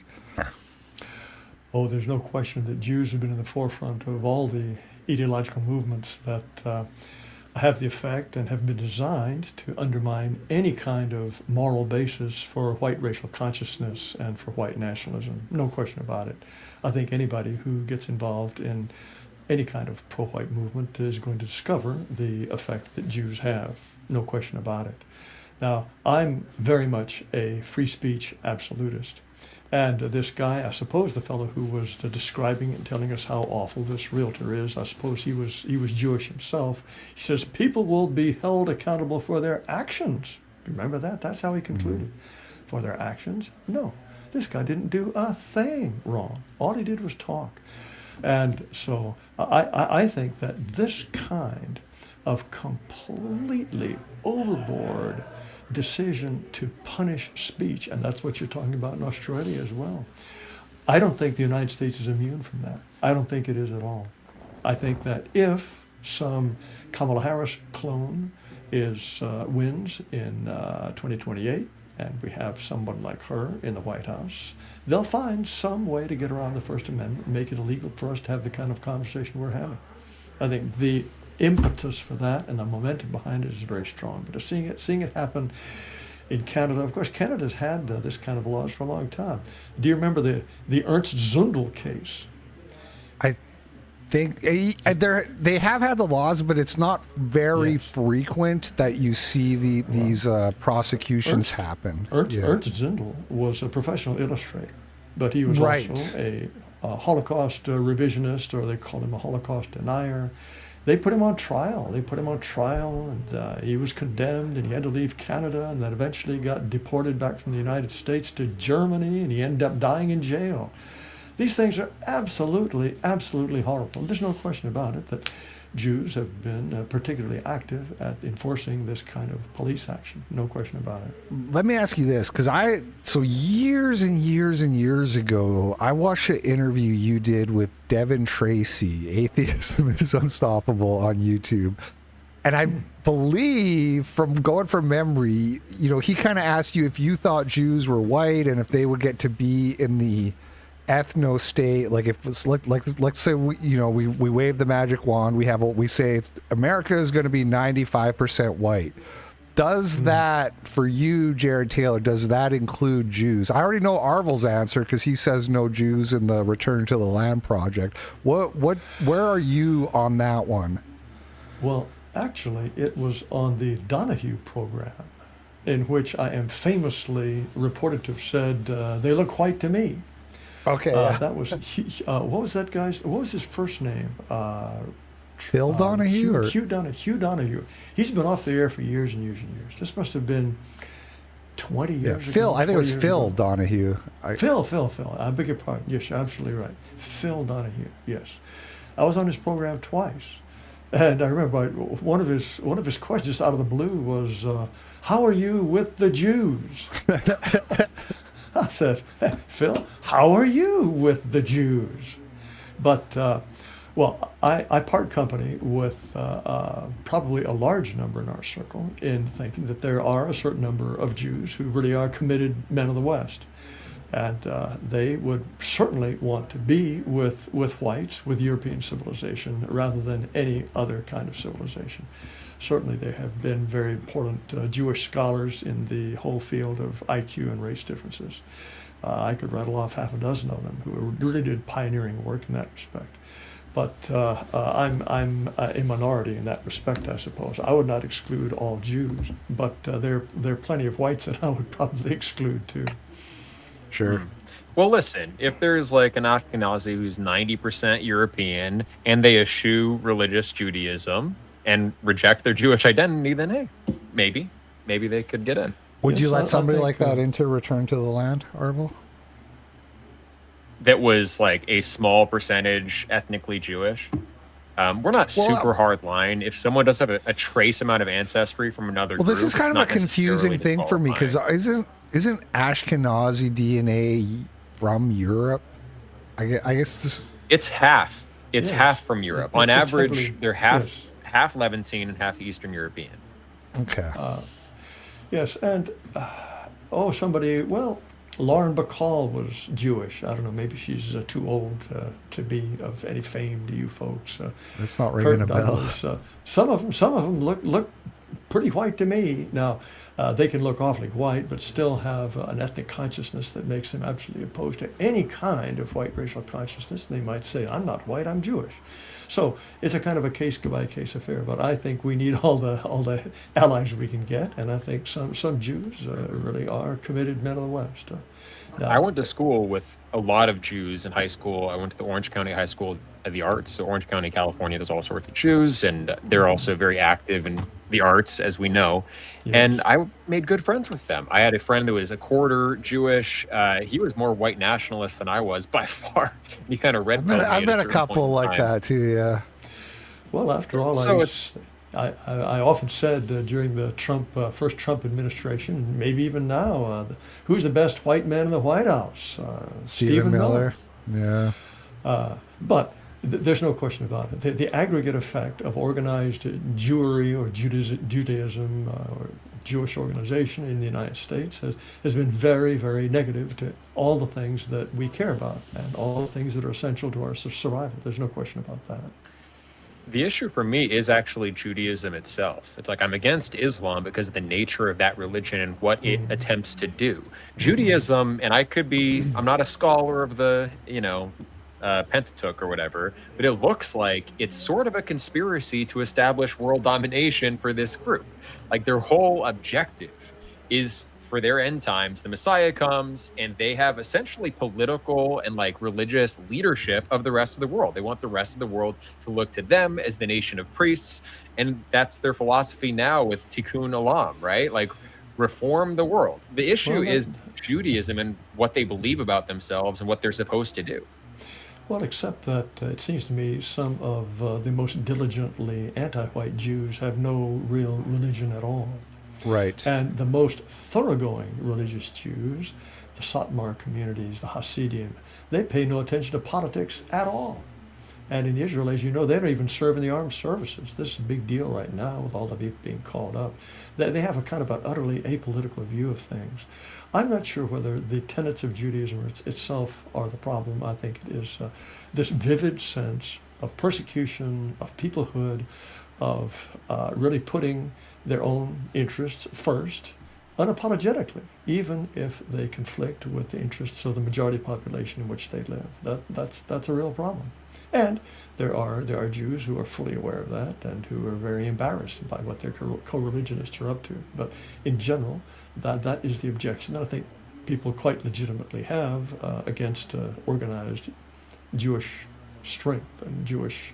Our politics in the Middle East are very heavily influenced by the Jewish lobby in the United States. I think you'd be an absolute fool to deny that. Yeah. Also, something I have a hard time understanding. I can't empathize with the person who goes out or the group that goes out and meddles in other people's business. Like, we're a small rural community in the middle of nowhere, and these groups of Jews online have a real issue with it, and they complain to government. They try to get it shut down. It's like, do you not have better things to do with your life? And I think there is this like messianic, world reforming drive. They have to make the world in their image. Wasn't it the r/Jewish subreddit that came after? Like that's in itself, that's initially, almost kind of interesting to me because you don't hear that a lot. Like it wasn't, it wasn't the ADL. It was like just some internet Jews were like, hey, we got to shut this guy down. Well, I think it was a state legislator in New Jersey who recently got in the news for proposing some kind of law that would make something like return to the land outright illegal in New Jersey, even if it passes muster according to laws of other states that you happen to be in. And a number of people pointed out, well, look, all you have to do is cross the state line in New York, and you've got U Square, you've got Muncie, you've got these communities that are 100% Jewish, 30,000, 40,000 people, some of these. And are they violating real estate laws by selling only to Jews? Probably. Is he going to worry about that? No, it's just this complete double standard. It's the double standard that's been pointed out over and over and over and over again. American Jews will support an ethno-state for Israel, but for us, nope, anything goes. I mean, that's an obvious and egregious double standard. Mm-hmm. Pennsylvania as well. You mean they have these Jewish communities?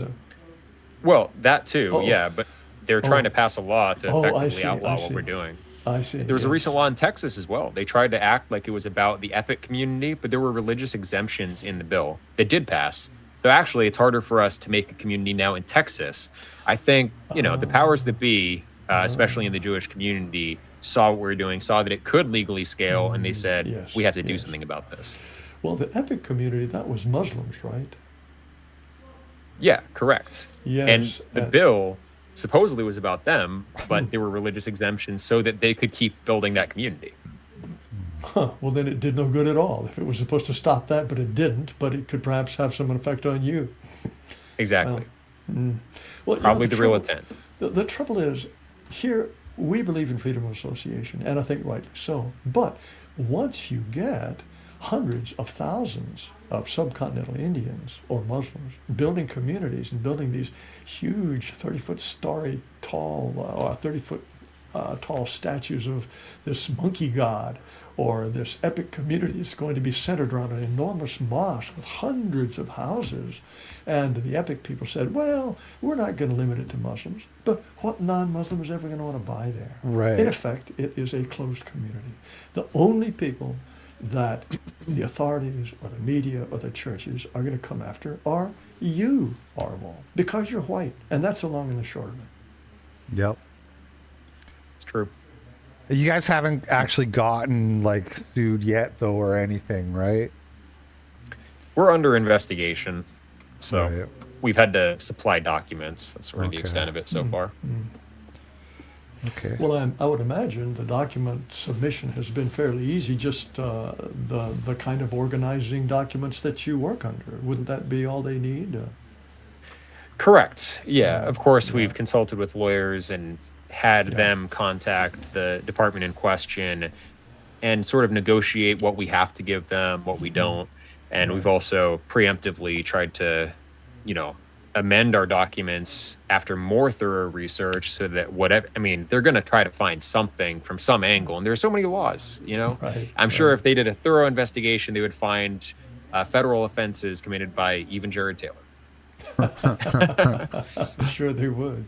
Listen, guys, we're coming up on 2 hours. I don't want to keep you too much longer. I do want to try to go through the super chats, although I don't think that's going to take very long. But let's speed run a couple of these last topics here, and then we'll get to the super chats.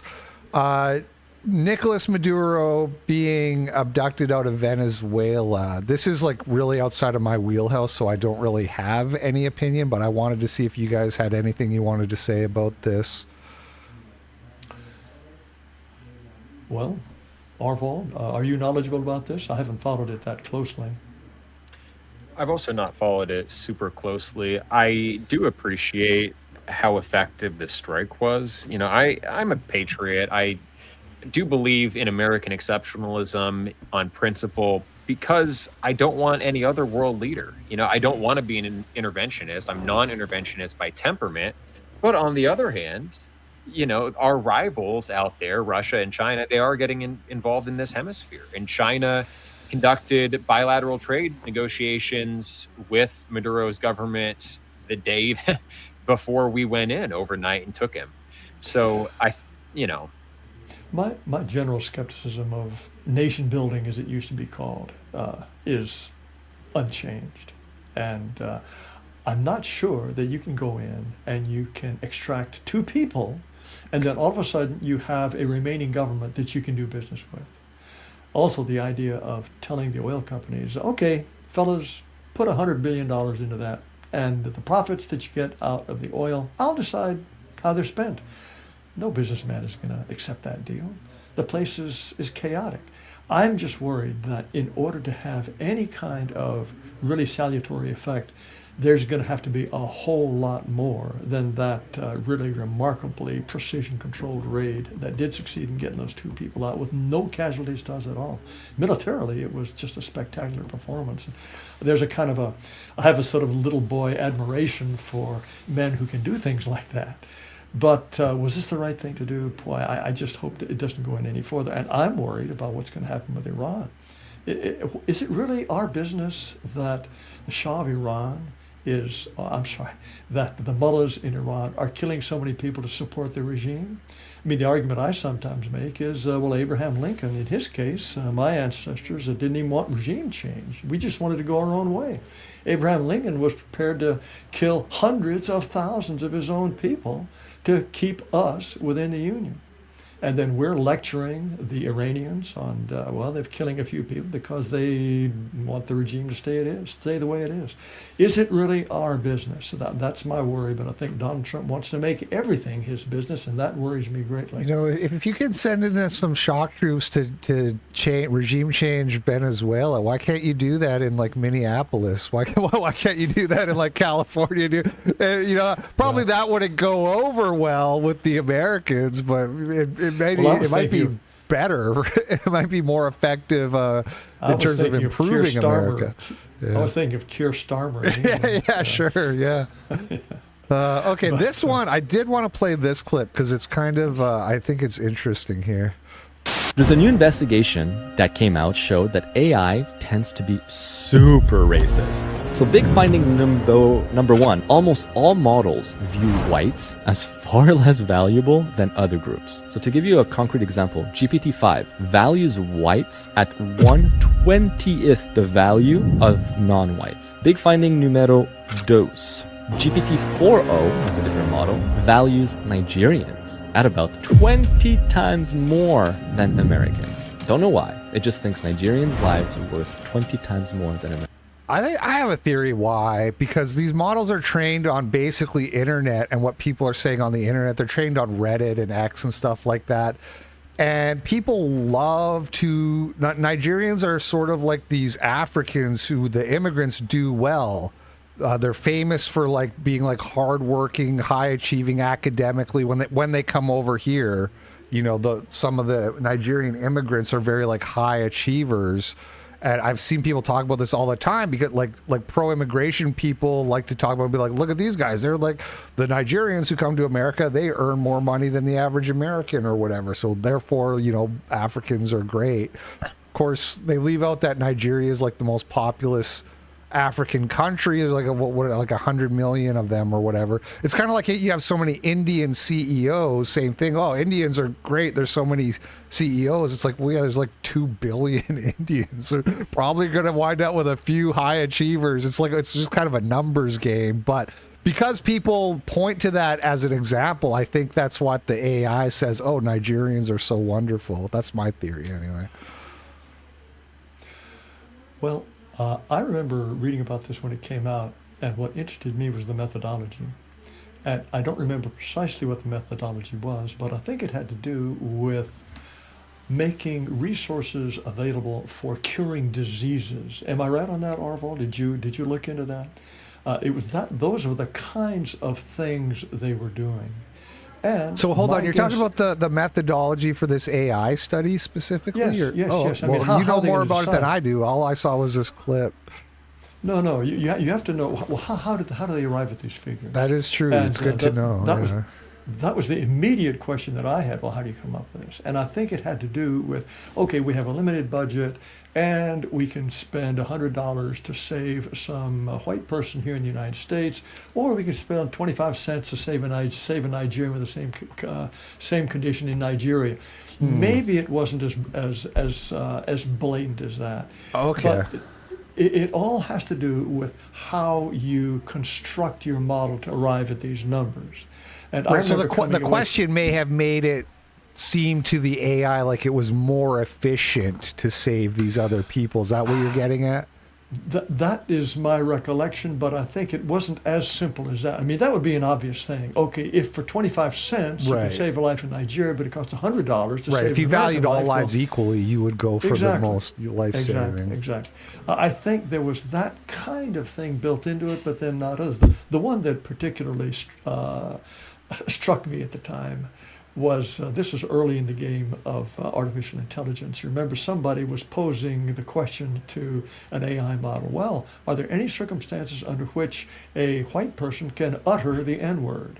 Yes, to prevent a nuclear bomb going off or something like that. Yes, and it just escalation.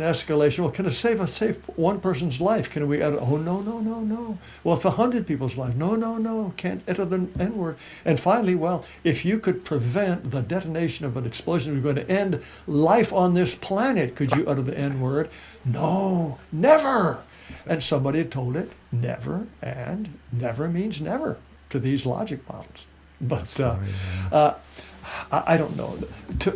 It all depends on the model that was constructed. Did you look into the model, Aarvoll?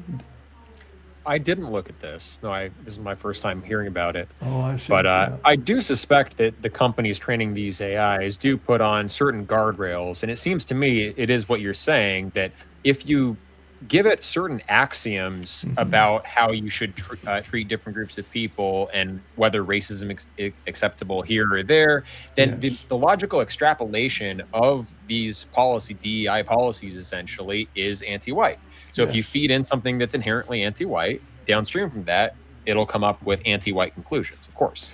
That's right. And it can come up with a monetary value. If, for example, we all understand it's okay for Indians to build their community, and it's okay in Texas, for Muslims to build their community, but it's not okay for Aarvoll to build a white community, then that tells you something, and you can work all of this information to some kind of value calculation, put a dollar figure on it. I think that's entirely plausible.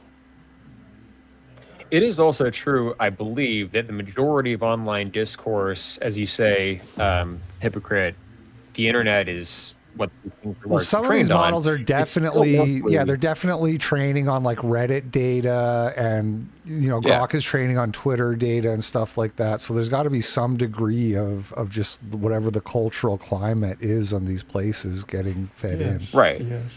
And nationalists and white people generally are a global minority. We're 7% of the world population, and all of India now is online. So when it is training on all this data, a lot of people out there are anti-white. So, right, and pro-white people get censored a lot on top of that. So yeah, true. If it just trained on X data, it would probably be remarkably pro-white.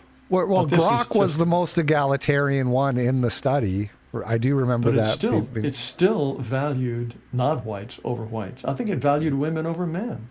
It did all the politically correct things. It probably, I don't remember it, but if you asked it to compare crippled people with people who didn't have disabilities, it probably would have valued crippled people more. It's just the typical... That's the guardrails again. Remember when Grok broke free a couple times? Mecha Hitler, Yes. Yeah. So, I don't know. Yeah. Okay, guys, let's do the super chats. We'll get into some super chat here questions, and then we'll just call it a day. Let's see here. Okay. Okay, this is a weird one, but I'll just read it. Sneed sent $10. He said, "Do you guys think we should backing the MAGA Patriot poster crew associated with BAP Theosphere, example, Captive Dreamer, Rufo and Lomez, Stephen Miller, Vance, or should we be backing the Trump admin critical groypers?" Kind of a complicated one, but did you guys get that?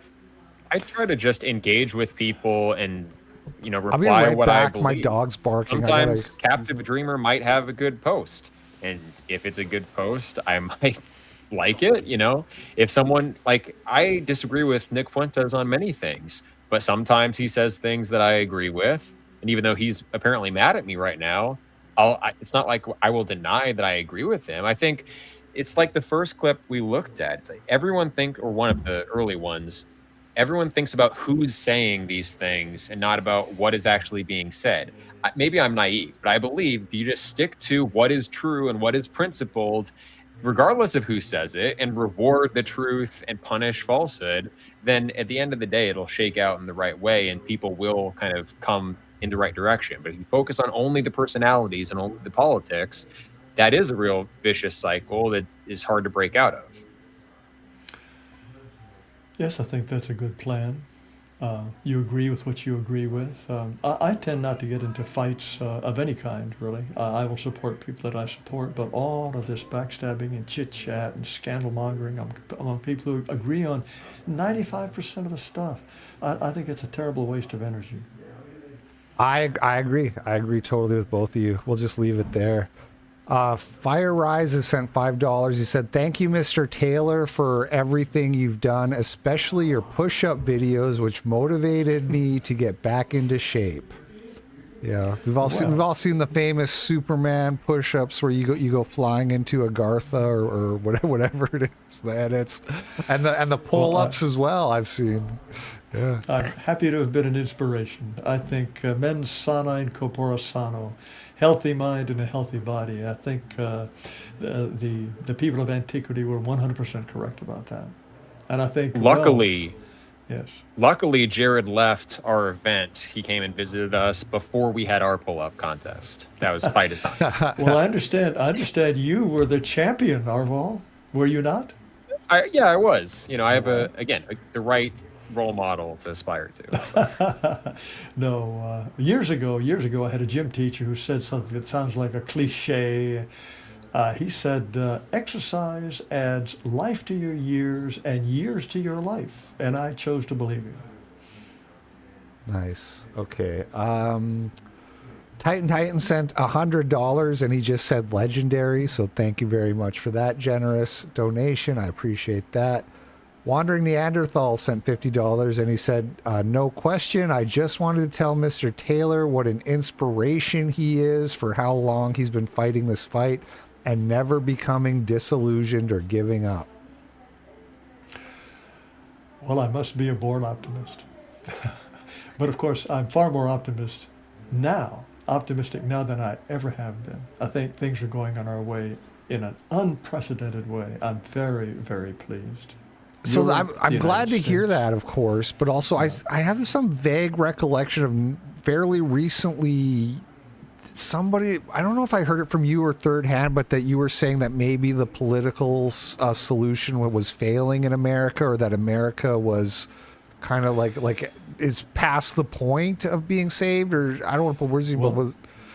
Well, that's not incorrect. I don't think that the United States can ever be, in its full entirety, a proper home for white people. I think the best we're going to get is some piece of the United States. And people may think that's pessimistic, but I think that it is now possible to have, and what Orwoll is doing is a small-scale thing that I think can be repeated, expanded. These things can grow. That's the only way we're going to have parts of the United States that are genuinely, permanently ours and ours alone. I don't think we can get the whole country back. Okay. Even if you manage to deport everyone who's here illegally, even if you manage to deport everyone who benefited from birthright citizenship in an illegitimate way, you'd still have 100 million, about 100 million non-whites here. 100 million. I just don't see how you can ask them all to leave. We have to make some kind of fair arrangement. Encourage them to leave, give them incentives, but I just don't think the United States is ever going to be back what it was before the Hart-Celler Act. I just don't think it's possible to do that. Right. Okay. So that makes sense. But the people march on one way or the other, right? Oh, and I see more people marching, more committed people, smart people actually doing things. I tell you, one of the most inspiring weekends of my life was the one I spent at Aarvoll settlement. All of these white people, including Patriot Front men who showed up, 100 guys, just to devote their manpower, their labor, and their good cheer and their spirit to helping white people do things for other white people. It's wonderful. It's inspiring. Something like this never happened 5 years ago, 10 years ago, 20 years ago. It was unimaginable. Wonderful things are happening. Okay, and over to the YouTube super chats here. Kevin Dredd said, just uploaded a 50-second clip for, okay, I don't know where that clip is, but thank you for the $2. TS Nin says, wouldn't racially homogenous societies that are scattered across the U.S. lead to long-term balkanization and further division? To me, that's what I'm hoping for. Because, yes, you see, white people are not going to get up in arms against other white people. There may be white enclaves. Let's hope that they can expand and join up, become ultimately sovereign.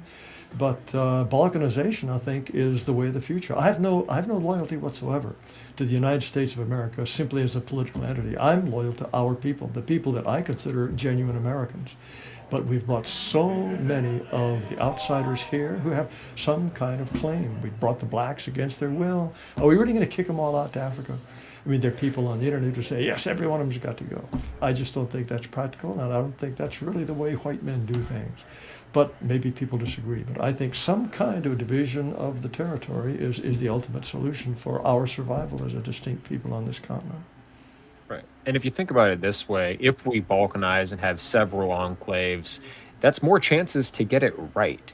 You know, the future belongs to the people who are quality over quantity, who care about good governance and who are kind of on the cutting edge. And we have to think about the future and how we should organize ourselves. Absolutely correct. Yes. Okay, this guy with his clip, he sent, hold on. What's the YouTube watch? He sent another $5. He really wants us to watch this clip, but he linked it in a really... Can you preview it for us? Well, he linked it in a really annoying way. Hold on. Let me pull up a video and then... Okay.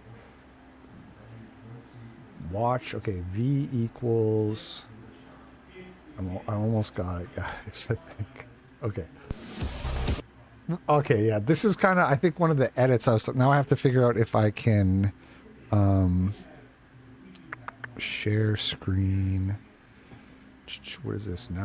Okay. Here we go. Listen up, man.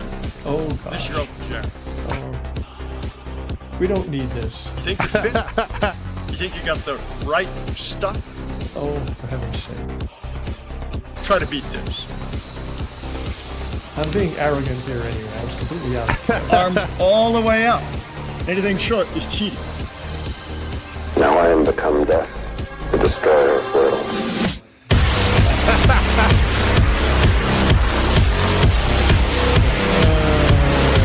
This is the one I was talking about. Flying to Agartha, yeah. Quite loud. Maybe we're gonna incredibly difficult. Maybe by the time you're my age, maybe you'll be fit too. Well, the other day I did 35 of them. That may be some sort of world record, at least for geezers like me. Okay, that guy definitely got his. But see, his I $7 did not put the video out in that form at all. It was just me doing. The yeah, I remember push-ups. seeing the original, but that's that's awesome. Okay, Dudemon sent $20. He says TPR back with a bang. We're so back. Thank you for the $20. Dawn Browning sent $20. Thank you for that. She said, awesome guests, LP. I love Mr. Taylor calls you Mr. Hypocrite. Yeah, yes. So do I. Another $20. Great work all from Phil Regular. Okay. Is there any questions here? Let's see. Mike Hunt. Athens in its prime only had a population of 300,000 and created art, philosophy, etc. This push to stop population decline through migration is silly. Obviously, yeah. I've and only made that- 50,000 citizens. Yeah, I've made that very point. 300,000 was all it took, and 50,000 citizens. Yep. I have. We can it's a do totally. great things. We got the right people. It's totally just like my intuition. I can't prove it or quantify it in any kind of way, but I think there's too many people and that's part of the reason the birth rates have lowered. Like, the only closest thing I can make for an argument is if you look at the Mouse Utopia, something sort of similar happened. This experiment where this guy created the perfect, but it was supposed to be able to house 52,000 mice or something. I forget the exact number, but it was like it got to like a third of the max population when everything went off the rails. And I think for humans, it's kind of like just like people everywhere. So that, you know, that's just a theory I have. If there wasn't so many people, maybe the birth rates would go back up. Who knows? I don't think that's it. I mean, a lot of people say that, but I don't think that's it. The Soviet Union, the Soviet Union, the Russians, they've had a terrible, terrible birth rate for a long time. Not crowded country at all. Right. Japan is crowded, but it is no more crowded than it was when it had a booming birth rate. I don't think that population size, population density really has that much to do with it. I think there are a whole host of other things that have gone wrong with high IQ people.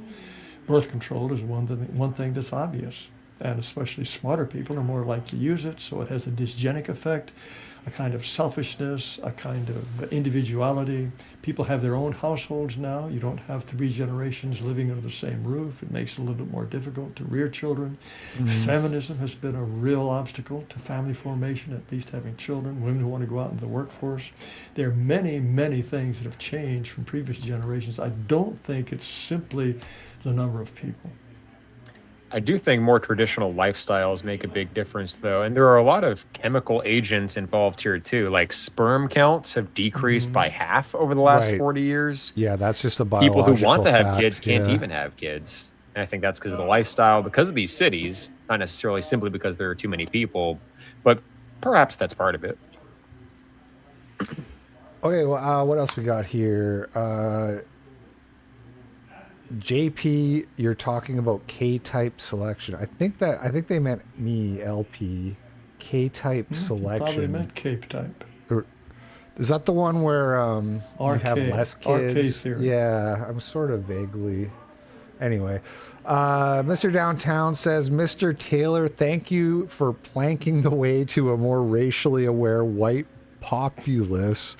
You are awesome. Aarvoll, keep fighting for us. You Ubermensch LP. Thanks for all the Blacktivities vids. Yeah. Well, thank you. Very, very grateful people here. Ghost Dog Man sent $10. Thank you for that. Let's see. Book Track Grooves. Godspeed to you 3. Taylor, would you ever go on Steven Crowder's show to show him real data? I'd go on anybody's show if he had an audience.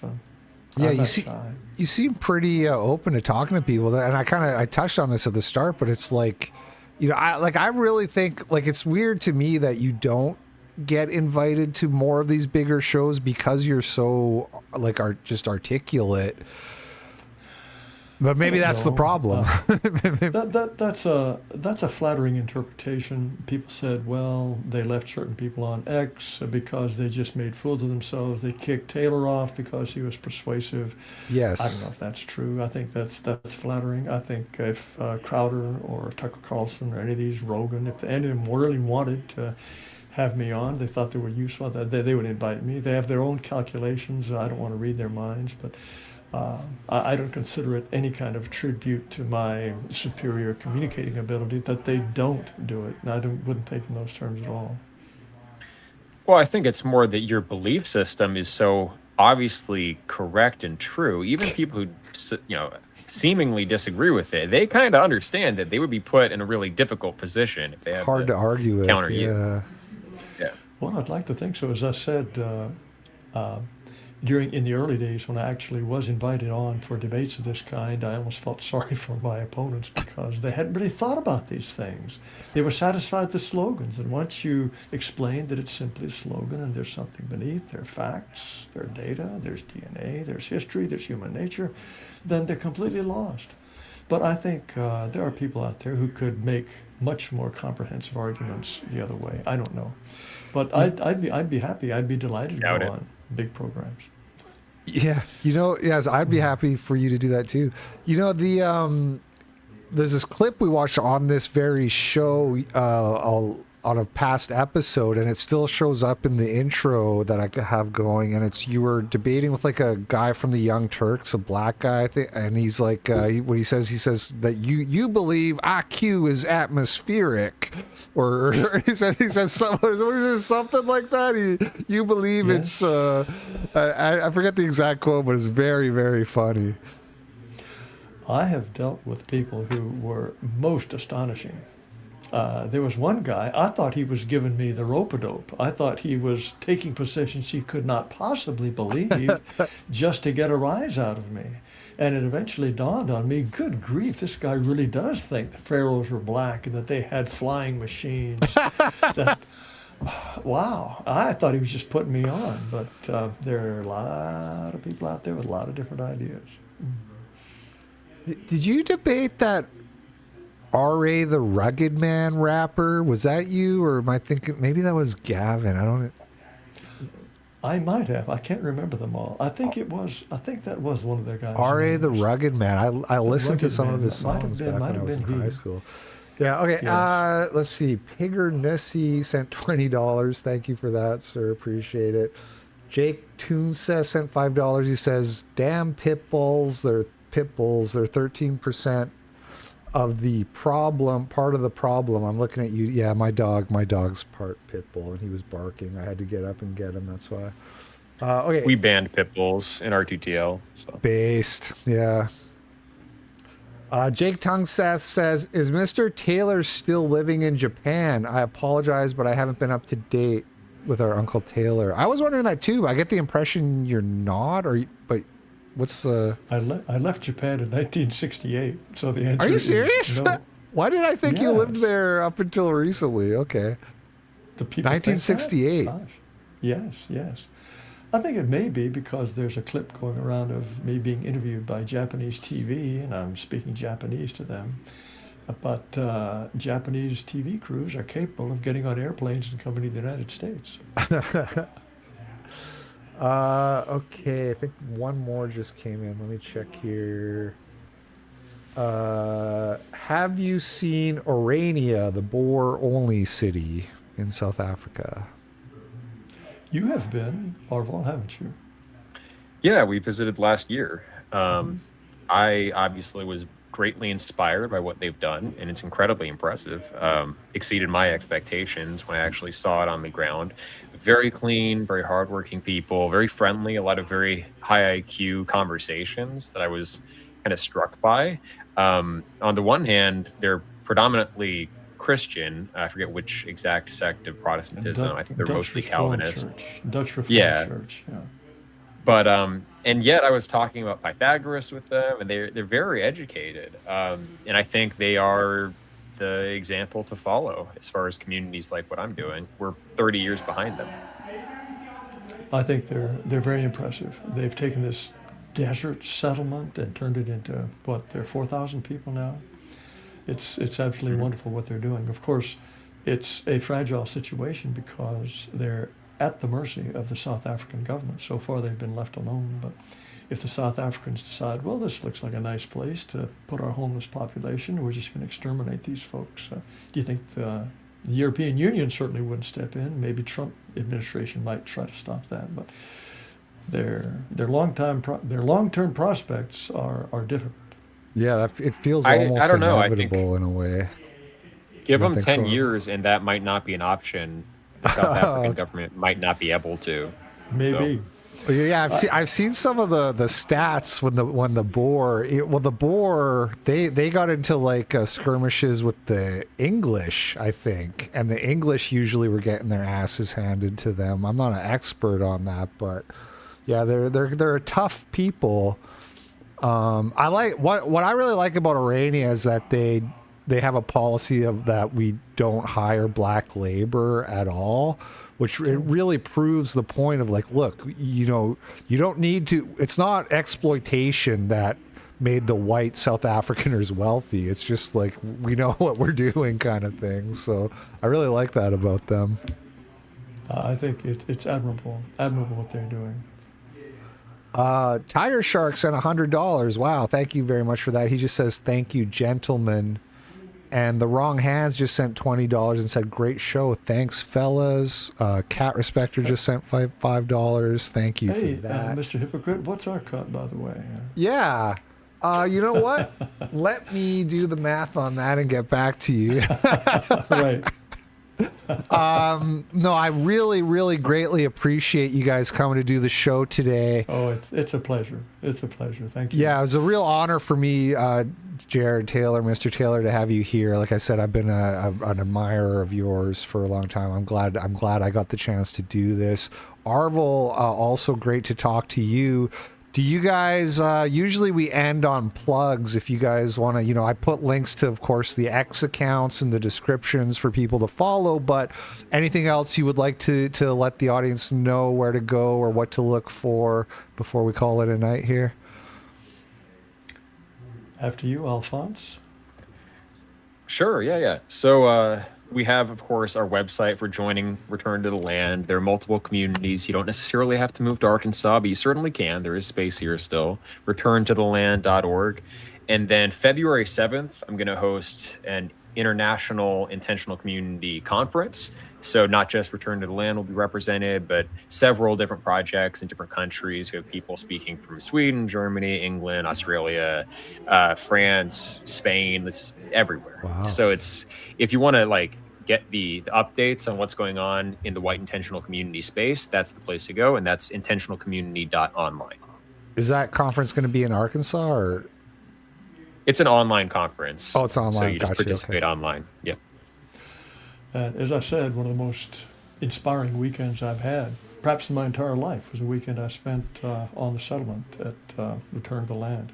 All, as I say, white people working so cheerfully together to do something for us. It's really a wonderful thing, and I encourage any of you who have any interest at all to look into Return to the Land. As far as I'm concerned, my website is American Renaissance, amren.com. And I've also been, I wasn't let back on X. I just barged back on despite the ban after 7 years. So now I actually am in violation of the terms of service. Once you've been booted, you're not supposed to come back, but I did. That's right. You had a lawsuit going with Twitter too. What happened with that? Did they throw it out or? A very interesting thing happened. I don't want to go into it in too much detail, but the initial trial judge said, yeah, these guys have a real beef. Go to trial, take depositions. And we were just over the moon. Then X, or it was Twitter in those days, Jack Dorsey, did a very unusual thing. And he made an appeal before the trial took place. Ordinarily, you can't appeal a decision to go to trial until the trial is finished. And then you appeal the decision. The basis of their appeal was even going to trial would cause them irreparable harm. And they got the appeals court to accept that.